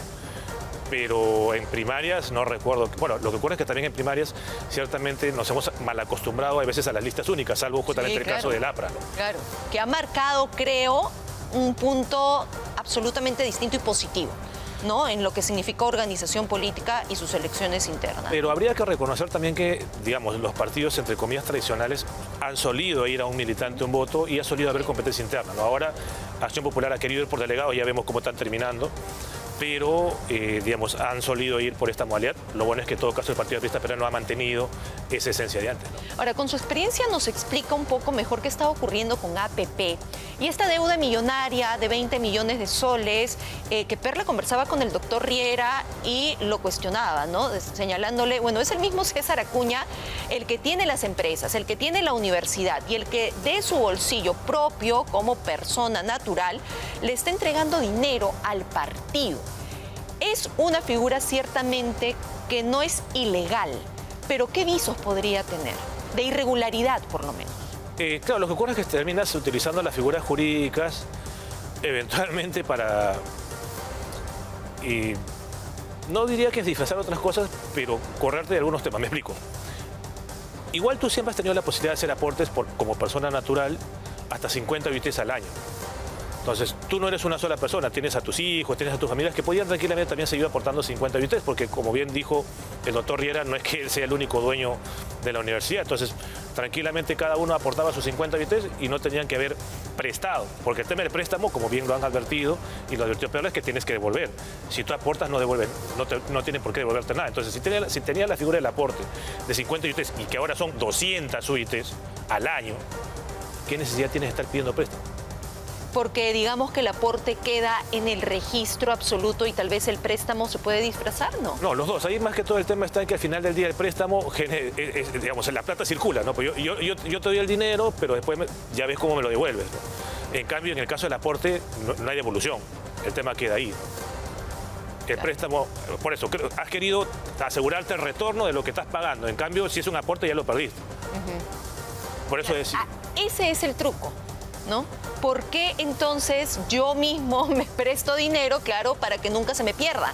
Para que finalmente retorne a mis hijos, a mi universidad y a mis empresas. Ese es un tema no ilegal, pero por lo menos éticamente cuestionable, ¿no?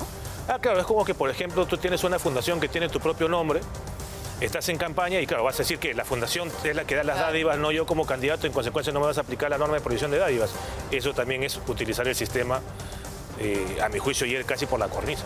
Ahora, también se ha hablado sobre las declaraciones del presidente José Geri y esa supuesta infracción a la neutralidad. ¿Ha podido revisar el caso, escuchar cuál ha sido su declaración? ¿Considera que sí hubo una infracción? Yo creo que aunque era innecesario que mencione eventualmente al partido y que pudo haberse, digamos, excusado de responder estas dos preguntas en otro programa, sí creo que no se configura la infracción porque, es cierto, la infracción de manera pura y dura te dice hacer alguna referencia que de cualquier forma favorezca una acción política. Pero el propio reglamento te dice que cuando estamos hablando de una actividad que no es oficial, y claramente una entrevista no es una actividad oficial, esta intervención tendría que estar relacionada a favorecer o promover el voto a favor de, y ninguna de las dos declaraciones puede ser considerada como un incentivo o promoción del voto. ¿Es una referencia al partido? Sí, totalmente de acuerdo. Pero el hecho de decir que es mi primer amor, o que ha estado, o que él considere que ha estado a favor de la gobernabilidad, ¿es promover el voto? No. Es dar una opinión. Claro, que tendría que haberse evitado dársela, totalmente de acuerdo, pero como el propio jurado en su norma reglamentaria condiciona en el caso de las actividades no oficiales al tema estrictamente electoral, con lo cual le baja un poco el tono al tipo infractor que ya de por sí está en la ley, haría, desde nuestro punto de vista, que no se termine configurando la infracción. Ahora, ¿qué pasa si la entrevista tiene declaraciones un poco más contundentes, pero termina siendo una entrevista, no una actividad oficial? Claro, lo que ocurre es que si hay, nuevamente, pese a que no sea una actividad oficial, el jurado puede entrar. Porque si yo hago referencia a mi cargo en una actividad no oficial, pero haciendo alusión a mi cargo, yo como presidente, yo promuevo el voto a favor de un partido y infringí. Es como, por ejemplo, recuerdo el caso de un alcalde que quiso aludir, estoy de vacaciones, ¿no? Y me puse mi polo del partido y me fui. ¿Qué dijo el jurado? Y en este proceso, ni siquiera en antes. Un momentito, las vacaciones son pagadas. Así que, y tú has hecho referencia al cargo de alcalde, infringiste el de la neutralidad. Claro, y ahí sí viene la sanción. No, porque el jurado al menos a nivel del jurado, el jurado solo sanciona conductas infractoras que cometan los funcionarios candidatos desde el día 90 antes de la elección, o sea, más o menos desde enero. Todo lo que ocurra antes, el jurado, digamos, queda, por decirlo de alguna manera, en etapa de determinación de infracción. Esto va a terminar en la Contraloría, que no puede hacer nada contra autoridades democráticamente elegidas, al menos no les puede ejercer la puesta sancionadora estando ellos en el cargo, a la propia entidad, que en este caso es un tema bien interesante, en el caso del presidente encargado Geri, porque él no deja de ser congresista, también, pero lo ha hecho en su calidad de presidente. Entonces, ahí el jurado especial, ¿a dónde va a mandar? ¿A la presidencia para que eso se autosancione? ¿O a la comisión de ética, que no lo va a poder suspender? O no sé, de repente la comisión de ética dice, bueno, sigue siendo congresista, te suspendo, y mientras tanto entra el primer vicepresidente del Congreso. Ahora, pero en el propio Parlamento se han flexibilizado las normativas para que incluso durante una semana de representación ya no existe esa figura de proselitismo político y se pueda hablar también de cada agrupación. No solo en tema de semana de representación. Recordemos que lo que en sentido estricto te dice la modificación al reglamento del Congreso es que yo estoy obligado a pedir licencia para hacer actividades proselitistas cuando el Pleno está sesionando o cuando sesionan las comisiones en las cuales soy miembro. No solo semana de representación. Por ejemplo, ahorita que estamos en receso, no hay Pleno. Ahorita que estamos en receso no hay comisión, como regla general. Entonces, aplicando esa regla, yo no tendría que pedir licencia para hacer actividad proselitista, con lo cual a las 10 de la mañana podría estar en una actividad proselitista, me van a pagar mi sueldo igual y no he tenido que pedir licencia. Es una figura que la verdad a todos nos pareció, claro, va ahí por debajo de la norma, ¿no? Por debajo de la alfombra de la ley, pero que no tiene manera tampoco de regularse. Es decir, fue emitida y no hubo más marcha atrás. Claro, podría eventualmente haberse tratado de impulsar una demanda de inconstitucionalidad buscando una figura de inconstitucionalidad por omisión. Es decir, oye, es cierto que los congresistas son políticos, provienen de una oración política. Nadie está diciendo que no hagan política, nadie está diciendo que no hagan proselitismo, pero que la hagan con la suya y evidentemente cuando están fuera del horario de funcionamiento del Congreso. ¿Cuál fue el problema? este tema del congresista es un trabajador, entre comillas, como que de confianza. Y hemos visto algunos trabajadores también que no son congresistas, pero que en horario de funcionamiento del Congreso están ahí. Ya, como estoy trabajador de confianza, no tengo horario, entonces como no tengo horario... Tampoco tengo lugar de trabajo. Claro, entonces, pero no, la regla de un trabajador de confianza más bien es que, digamos, te pago más porque no te va a pagar horas extras. Pero no es para que llegues a la hora que te dé la gana, si quieres va, si quieres no va. No, esa no es la lógica de un trabajador de confianza. La lógica de un trabajador de confianza es, ¿a qué hora funciona el Congreso? Ponte de 9 a 5 y media ya. Si puedes trabajar más de las 5 y media, no te va a pagar horas extras, pero en ese periodo tienes que estar ahí. Por supuesto. Pero el congresista dice, yo trabajo siempre. Ya, entonces yo te voy a tocar la puerta ahora que estás en receso. ¿Vas a estar? Porque te estoy pagando un sueldo, no te estoy pagando dieta.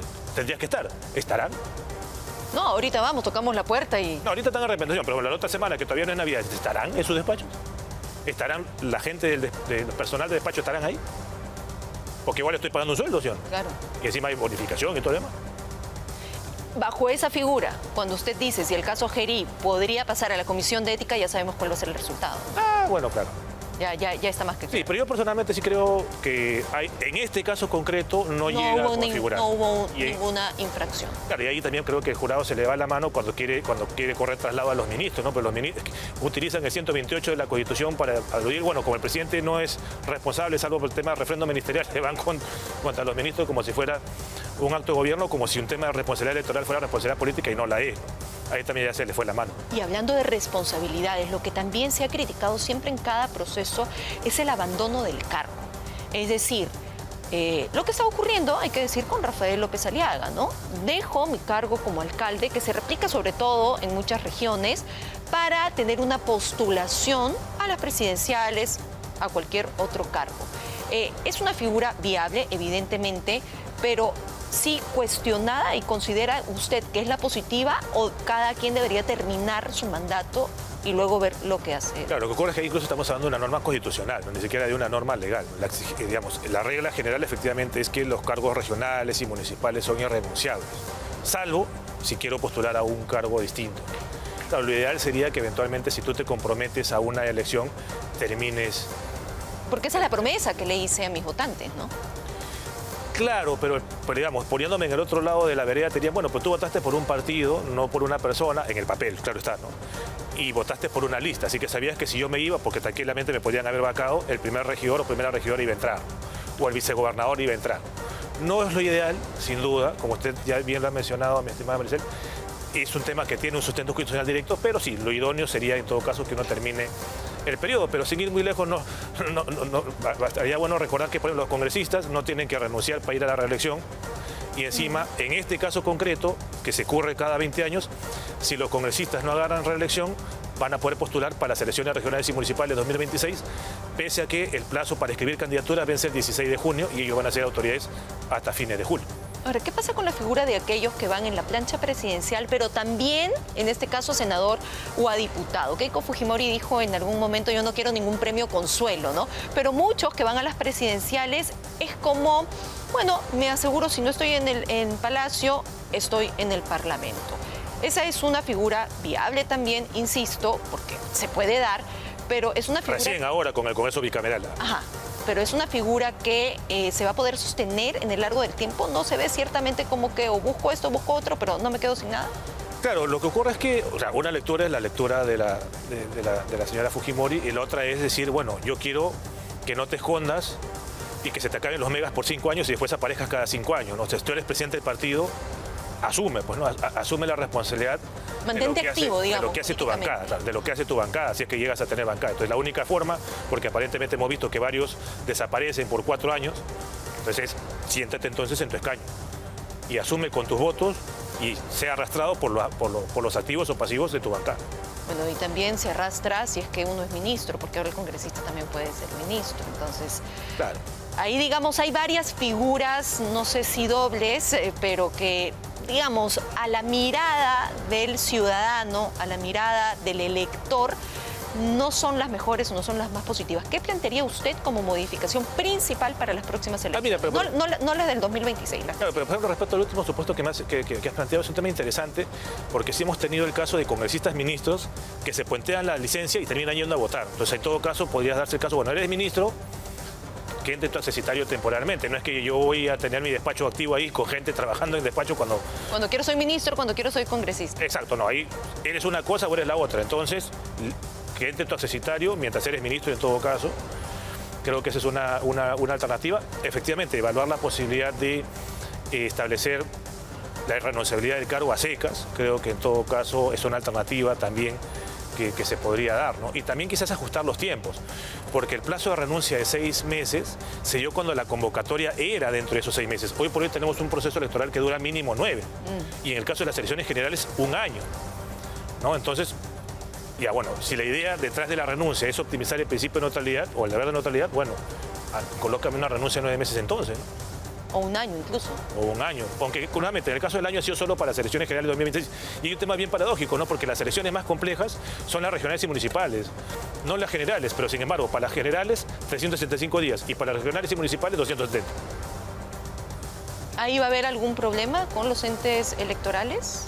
Bueno, los entes electorales creo que no tanto, pero por ejemplo, tanto la gente cuestionó el tema del poco tiempo que han tenido para las alianzas y el propio Congreso ha dado un plazo para constitución de alianzas en el caso de la CRM bastante más corto. ¿Por qué? Porque justamente el periodo de convocatoria es 170, no 365 días. Y eso nadie dice nada. Lo que le consultaba, ya no para estas del 2026, pero ¿cuál sería la reforma principal para las elecciones que siguen? Bueno, personalmente yo creo, como bien lo has mencionado, Maricelo, hace un momento, creo que hay que atacar bastante el tema de democracia interna.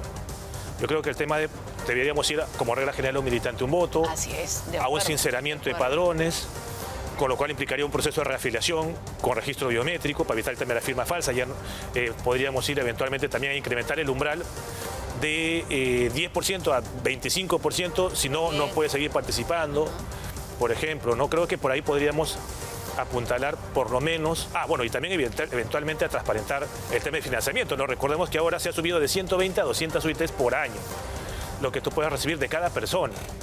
Entonces, adicionalmente a ello, recordemos que tenemos la figura del aporte confidencial. Hasta el 80% de estas 200 UITs, si tú la depositas, digamos, a través del Banco de la Nación, a la cuenta que cree el partido, solo vas a saber quién aportó del banco y la OMPE. Ni tú ni yo vamos a saber quién aportó, ni el propio partido. Entonces, ¿dónde está el principio de transparencia? Creo que es un tema que también tendríamos que revisar. ¿Todo eso haría que la lista no sea tan larga y no tengamos este padrón que es inmenso, inacabable? Exacto. Lo que ocurre es que no tenemos que, a mi juicio, no tenemos que asustarnos tanto por cuántos partidos chiquitos estén. Debemos asustarnos por la cantidad de partidos que estén en la cédula. Tú puedes tener 50 partidos y figurar solo 10 en la cédula. ¿Cómo lo haces? Colocando filtros en el intermedio, en el ámbito de la democracia interna. Porque ahora, ¿qué hemos hecho? Hemos restablecido la figura de los adherentes que no tienen ninguna vinculación con el partido, ¿no? Que es, a mi juicio, claramente una barrera burocrática. El tema no pasaba por ahí, el tema pasaba por otro tipo de incentivos. Por ejemplo, comités en funcionamiento permanente, no de papel. Retirar esta figura del aviso previo para cuando te va a fiscalizar. Porque ahora, incluso para escribir un partido, legalmente se dice, oye, te tengo que avisar en qué periodo te va a fiscalizar. Claro. La existencia de los comités. Claro. ¿Cuál es el sentido? ¿No? Ahí está justamente ese padrón que mencionábamos, doctor Naupari. La verdad es que se han hecho algunas pruebas, pero la realidad es que cuando uno llegue y busque, ¿no?, o la foto, el símbolo, va a ser una demora eterna y no vamos a tener cuándo acabar. Eso no lo podemos repetir en el país. Claro, y ahí también viene otro tema, ¿no? Porque recordemos que en un primer momento los amigos de la OMPE plantearon 2 cédulas, pero como el Congreso quiso asegurarse el voto de arrastre, dijo no, todo en una sola cédula. Ese también es un tema que tendría que evaluarse. ¿Eso optimiza tiempos? ¿Optimiza votos tal vez, pero tiempos? No necesariamente tiempos, pero o sea, sí te va a generar, digamos, siendo una lista tan larga, te va a demorar. Porque, por ejemplo, es un ejemplo que yo sigo poniendo. Si tú no informas a la gente en qué columna se vota cada quien, yo me podría incurrir en un error. Ponte, claro, yo quiero votar por el 1 al Senado por el distrito electoral único. Si yo no sé en cuál de las columnas está, puedo terminar votando no por el 1 al Senado por el distrito electoral único, sino por el múltiple. Claro. O, por ejemplo, las letras son tan chiquitas que de repente yo quiero marcar por el 17 y coloco un 1 y un 7. Y ahí estoy votando por el 1 y el 7 y no por el 17, porque las letras son chiquitas. Si tuviéramos 2 cédulas, quizás podríamos tener un margen un poco más visible, en todo caso, de los símbolos y de los espacios para colocar el voto preferencial. Ahora, las personas incluso que necesiten ir con asistencia va a ser otro tema. ¿Está de acuerdo en que sea una ampliación solo de 1 hora a diferencia de las elecciones anteriores? Bueno, ¿es suficiente? ¿Debería ser mucho más amplio el horario de son votación? casi 2 horas porque van a arrancar a las 7 y terminan a las 5. Ajá. ¿No? Pero independientemente de ello, mis respetos por quienes van a ser miembros de mesa, porque son 5 elecciones, tienes voto preferencial en 4 de ellas y ahí te vas a demorar un montón. Y es por eso que muchas personas no quieren ir ni siquiera temprano, porque no quieren reemplazar a quienes faltan también, porque no pretenden asumir esa situación. ¿Falta más incentivo también para los miembros de mesa? Bueno, sí, ya has colocado un tema de estipendios, se ha colocado el tema de licencias, pero sí creo que de repente... Feriado, dinero de por medio. Claro, pero sí creo que de repente podríamos evaluar, de repente, ya no para ahora, ya no da tiempo, de repente incentivos un poco mayores para poder un poco ajustar o incentivar un poco más a la gente a votar, ¿no? O de repente sistematizar un poco el tema. Nos hemos metido tanto en el tema del voto digital cuando podríamos haber eventualmente colocado una computadora por mesa, en vez de un fiscalizador por mesa, que también es importante, sin duda, la propuesta del jurado.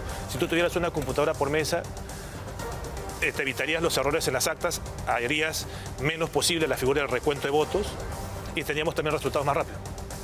Pero además con un voto digital que parece no estamos todavía preparados para aplicar, ¿no? Vamos a ver qué dice el jurado el 19 de diciembre, que es el plazo que ellos se pusieron, hasta el 13-14 es el plazo para registro voluntario del voto digital, pero vamos a ver si el 19 han pasado los filtros. Y los 2 grandes filtros, yo sí me reafirmo, son voto libre y voto secreto. El voto digital, sobre todo en estructuras jerarquizadas, donde está priorizado el tema de Fuerzas Armadas, policiales, Defensoría, Migraciones, MINSA, no vas a poderme asegurar el voto libre, el voto secreto. Si me lo puedes asegurar, vaya y pase. Si no... Bueno, lo que hemos visto es que todavía no tenían una entidad que los pueda realmente fiscalizar. Es decir, hay demoras también que se tienen en cuanto a los procesos, por más buena intención que se tenga, ¿no? Y que de repente sería lo mejor no aplicar, ¿cree usted, en este proceso? ¿Esperar un poco más o tendría que darse para ver cuál es el resultado? No, yo también sí soy de la idea de que si no están las auditorías respectivas, no debería darse. Y si se va a dar en las estructuras jerarquizadas, que el propio sistema electoral te lleve tu laptop, te habilite una cámara secreta y que cualquier miembro de las Fuerzas Armadas y policiales en los cuarteles, en los hospitales, se acerque y vote. Bueno, vamos a ver si eso realmente funciona. Doctor Naupari, ¿cuál es la recomendación para todas las personas que realmente saben que van a tener complicado el momento de la votación? ¿Cómo puedo hacer para definir mi voto y que no me suceda lo que usted está alertando, que estoy segura va a ocurrir? Quiero votar por alguien, termino votando por otra persona y favoreciendo a quien realmente no quería. Bueno, primero, como bien lo has mencionado, a través de ustedes, de los medios de comunicación en general, informarse.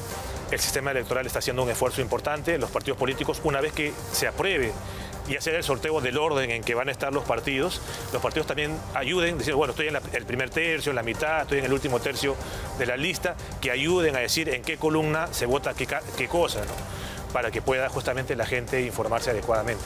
Había antes una propuesta de especie de simulacros. Sí. ¿Qué quedó eso en el aire? ¿No era tan positivo? ¿No iba a ir muchas personas de repente una convocatoria? No, también creo que terminaba siendo bastante más costoso también. Ah, claro. El presupuesto iba a ser mucho mayor. Y ahora lo que están pidiendo algunos organismos electorales es que justamente el presupuesto que tienen no alcanza para una elección de esta magnitud. Claro, lo que ocurre es que lo que está planteando los amigos del jurado es justamente un fiscalizador por mesa y también está planteando un fondo, entre comillas, por si es que se llega a dar el tema del voto digital. Pero ahí también viene otro tema interesante. Gracias por la pregunta, Marcelo, porque tenemos 39 opciones. Acá. Ya, ¿tú vas a tener 39 personeros de mesa? No, claro. Ya, entonces, ¿cómo vas a determinar a quién acreditas? Exacto. Que llega primero. Oye, si yo me acredité ante el jurado especial 7 días calendario antes, ¿tengo preferencia o es por orden de llegada? ¿Cuántos vas a colocar? Y si encima le tienes un fiscalizador por mesa, es un personero menos por cada mesa. Qué complicado.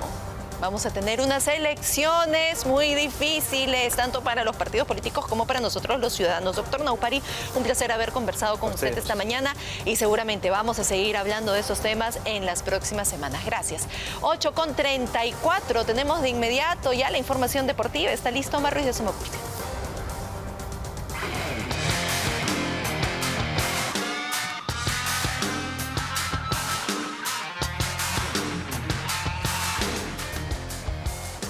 ¿Cómo están? Buenos días para todo el país. Gracias, Maricel. Bueno, en Alianza Lima empiezan a llover los nombres para reemplazar al Pipo Gorosito. El nombre que suena fuerte en las últimas horas es el del argentino Pablo Guede. A ver, mucha gente dirá, ¿quién es este señor? No lo conozco ni en pelea de perro. Bueno, es un técnico, para empezar, bastante disciplinado. Yo no sé si en Alianza Lima va a encajar, no sé si podrá manejar ese vestuario, pero tiene un antecedente con un jugador importante peruano, con el Orejita Flores.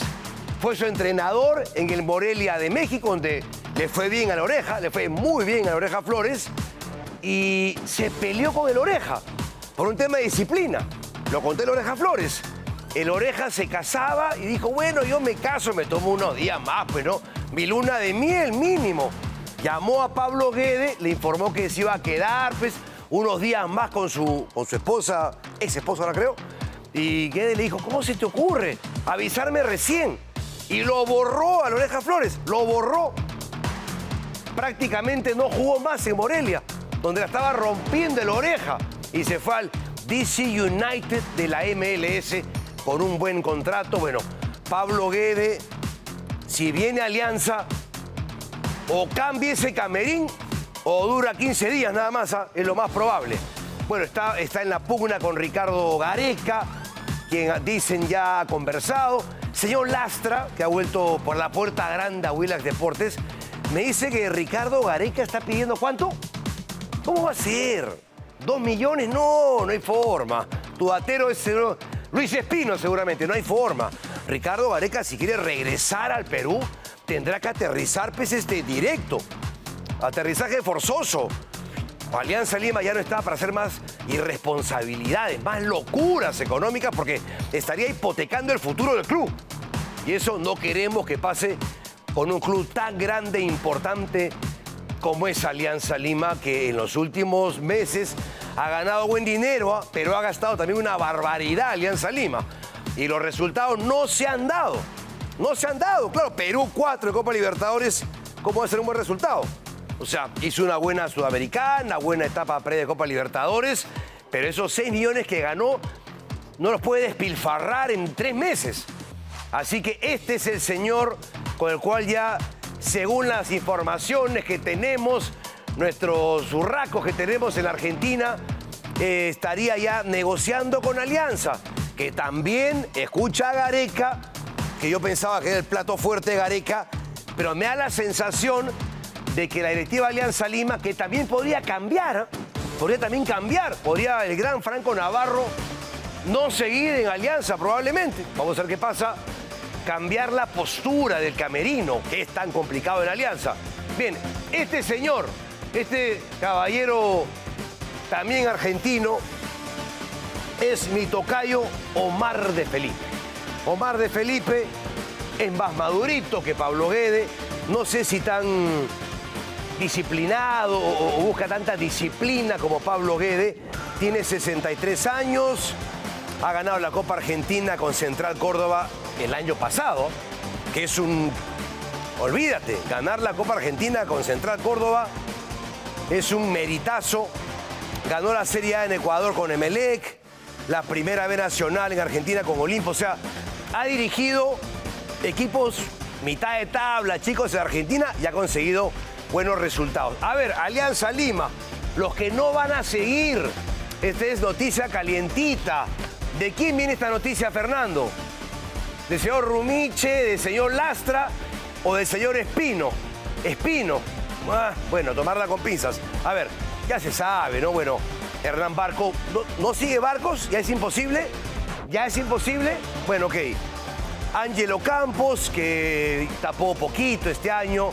se subió un poquito de peso y que dicen que podría ir al Boys. Escuché por ahí. Esto no lo entiendo. Guillermo Enrique jugaba aceptablemente por la banda derecha, lo borró Gorosito y era de su extrema confianza. ¿Cepelini se va a quedar en Alianza? No creo, ¿no? Después, además del gesto que tuvo con la hinchada cuando salía de la cancha el sábado. Este es un mix, ahí están todos los jugadores juntos. ¿Zambrano se queda en Alianza? Sí, se queda. ¿Se queda en Alianza Zambrano, Carlos Zambrano? Sí. Bueno, bien. Bueno, ayer, 8 de diciembre, se han cumplido 38 años de la tragedia del Fokker de Alianza Lima. Y como todos los años, se realizó esta romería en el estadio de Matute. El gran Teófilo Nene Cubías, el mejor jugador, según mi humilde punto de vista, de la historia del fútbol peruano. Yo sí lo vi, hasta he jugado con él. Qué generoso que es el periodismo deportivo. Estuvo Carlos Zambrano, me parece genial. El gran Jaime Duarte, gracias Jaime. Ese era un tremendo lateral. Estamos volando, estamos rapidito cambiando, está bien. El Nono Fossati en el Uruguay fue homenajeado por Peñarol. Y habían otros rostros conocidos de la U. Estaba Gregorio Pérez también, ahí está al costado, Gregorio Pérez. Atrás está Roberto Escarone en la foto. Roberto Escarone, que fue técnico campeón con Universitario, bueno, ha recibido un reconocimiento por su trayectoria en el Peñarol. Fossati ahí, el maestro Tavares, mira qué lujo, el maestro Tavares con Fossati, que el jueves, me contaron, se define la situación de Fossati. Ya Fossati, a través de su representante, envió su propuesta, la U también la suya, el jueves se anuncia. Inga se va, ayer era Racing, hoy día Vélez. O sea, no pues, al fútbol argentino, o Racing Club o Vélez Sarsfield, dos instituciones, Vélez muy seria históricamente, muy ordenada. Racing en los últimos tiempos con Gustavo Costa la está rompiendo, acaba de eliminar a Boca en la Argentina hace unos días. Y César Inga podría ir a jugar ahora a Vélez. Peruanos en Vélez, Carlos Lastra, Martín Hidalgo. ¿Quién más? A ver, otro más de Vélez. A ver, la memoria, googlea. Esto es increíble, ¿no? Jairo Vélez, que en la U estaba ganándose un espacio y después se dijo que se iba a Alianza. Pero como Alianza no clasificó en la opción de Perú 2, parece que reculó. Y cuando Vélez miró a la U de nuevo, le dijeron, no, ya no va más, no va más. Entonces la U ya confirmó la salida de Jairo Vélez, el ecuatoriano peruano, y ahora veremos si Alianza Lima confirma su contratación. Si no, vuelve a Lavallejo. Probablemente, vamos a ver qué pasa con Jairo Vélez, porque yo, con todo respeto, buen jugador, no indiscutido en la U, pero Alianza Lima requiere un jugador de las características de Jairo Vélez. O sea, además ese mensaje, con todo respeto a Jairo Vélez, buen jugador de Alianza, de que le voy a quitar al rival eterno su jugador, no, poco elegante, creo yo. El que se casó en las vacaciones fue José El Tunche Rivera, linda la boda, me sorprendió no ver a ningún compañero de la U. No había, lo que veo al menos en el resumen de este clip, es que no había ningún compañero de Universitario, seguramente están de vacaciones, pero si eres pata, pues al matrimonio. Con todo respeto, yo no soy wedding planning ni nada de eso, pero claro, mira, ahí está. ¿Algún jugador de la U? Ninguno. No hay, ¿no? No hay. O con ternos son diferentes, no veo ninguno de la U. Es mi primera percepción. No está bien. Matrimonio, no tanta gente. A veces te casas, como comentábamos ayer con Maricela en la noche, te casas pues 50.000 invitados y a los 3 meses te divorcias. Sí, he visto casos. Mi matrimonio fue un desorden absoluto. Se subían por los muros, sacaron fotocopia al parte. Pero tengo 22 años de feliz matrimonio, ¿no? La gente no esperaba ni 6 meses de matrimonio. 22 años de feliz matrimonio. No está mi aro, se me ha caído el aro. Se me ha caído, sí. Fernando. Bueno, Rodrigo Ureña. Sí, no, me lavé con jabón y se me cayó. Bueno, Rodrigo Ureña, ¿se queda o no en la U? Franco Velasco, que estaba en el aeropuerto, no sé si estaba yéndose quizá de merecidas vacaciones, habló de la situación del volante chileno. Voy a priorizar. O sea, Jairo Vélez ya le cerraron completamente las puertas de la U. O sea, la diferencia del manejo económico de la U y Alianza Lima es totalmente opuesta. Yo no comparto muchas veces las formas de la administración de la U, las formas, los mensajes, antes de Gian Ferrari, ahora de señor Velasco, pero la economía es tacaña, totalmente, pero está bien. Si están ordenaditos, si están pagando sus deudas, bienvenido sea. El que quiere quedarse, que se quede. O sea, no tengo un contrato firmado, pero no quiero un aumento. Pero si está firmado tu contrato, está firmado. O sea, probablemente que nazca de la institución, como te digo tan bien, y te quiero mantener, motivar, te pongo un objetivo, ¿no? Un objetivo a fin de año. Y puede cambiar, pero eso de los contratos firmados, cambiarlos en el camino, considero que es poco elegante. Bueno, Cristian Cueva, hablando de contratos, llegó a Chongoyape. Y estas son sus primeras palabras como jugador del Juan Pablo II College. Vamos a ver, bueno, la apuesta de Juan Pablo II College, le dan la 10 a Cueva. La gente tiene dudas de cómo le viene a Cueva. Tú lo ves subido de peso, a veces poco profesional, pero bueno, si se pone en forma y empieza a mover los hilos de Juan Pablo II College, probablemente le vaya bien. Bueno, hay más información. Viene Paul Deportes, ¿ah? Paul Deportes, el muchacho peruano con imágenes calientitas desde España, el narrador jovencito de Perú, que va a narrar mañana la Champions League, pero antes en Wallon amamos el deporte. Sabemos que cada entrenamiento es un desafío y cada competencia una meta por conquistar. Hace más de 36 años que en Wallon diseñamos la mejor ropa deportiva del país, que combinan comodidad, rendimiento y resistencia para que nada te detenga. Hoy inauguró su nueva tienda en San Juan del Lurigancho, el Girón Ruiseñores 922, frente al puesto 2. En San Juan del Lurigancho, ahí está la dirección en pantalla, ahí la repasamos. Frente a la puerta 2 del Mall Aventura, ahí está la tienda Wallon en San Juan del Lurigancho, está en Punta Hermosa y está en 28 ciudades del país. O compra desde casa, facilito, en wallon.com.p. Ahora también además con las mejores pelotas de vóley. A ver, muy bien, mira. Bien, bueno, vamos ahora con Paul Deportes, señores, que ya se encuentran en Está rompiendo Paul Deportes. Este muchachito de apenas 15 años, que ya está en España listo para mañana narrar el partidazo del Real Madrid frente al Manchester City por la Liga de Campeones de Europa. Mis respetos al pequeño Paul, el muchachito de Andahuaylas. El nombre de Paul Deportes es Cliver Guamán, este chico que narró desde lo alto del Cerro Puruchuco en el Monumental a final de la Libertadores y dio la vuelta al mundo. Ahí está, en Radio Marca, en España, en Radio Marca. ¿Qué tal, amigos? Le han ofrecido narrar el Mundial. El día de hoy estoy en el Santiago Bernabéu. Gracias por todo el cariño y dicen también que por la ayuda. acá, esta es primicia. Estoy cumpliendo un sueño más y Radio Marca le ha ofrecido, esto es primicia del señor Carlos Lastra. Radio Marca le ha ofrecido a Paul Deportes narrar el próximo año el Mundial. Le cambió la vida. Bueno, nada más. 8:49. Nada más en Deportes. Pausa cortita y venimos con más información. Muy buenos días.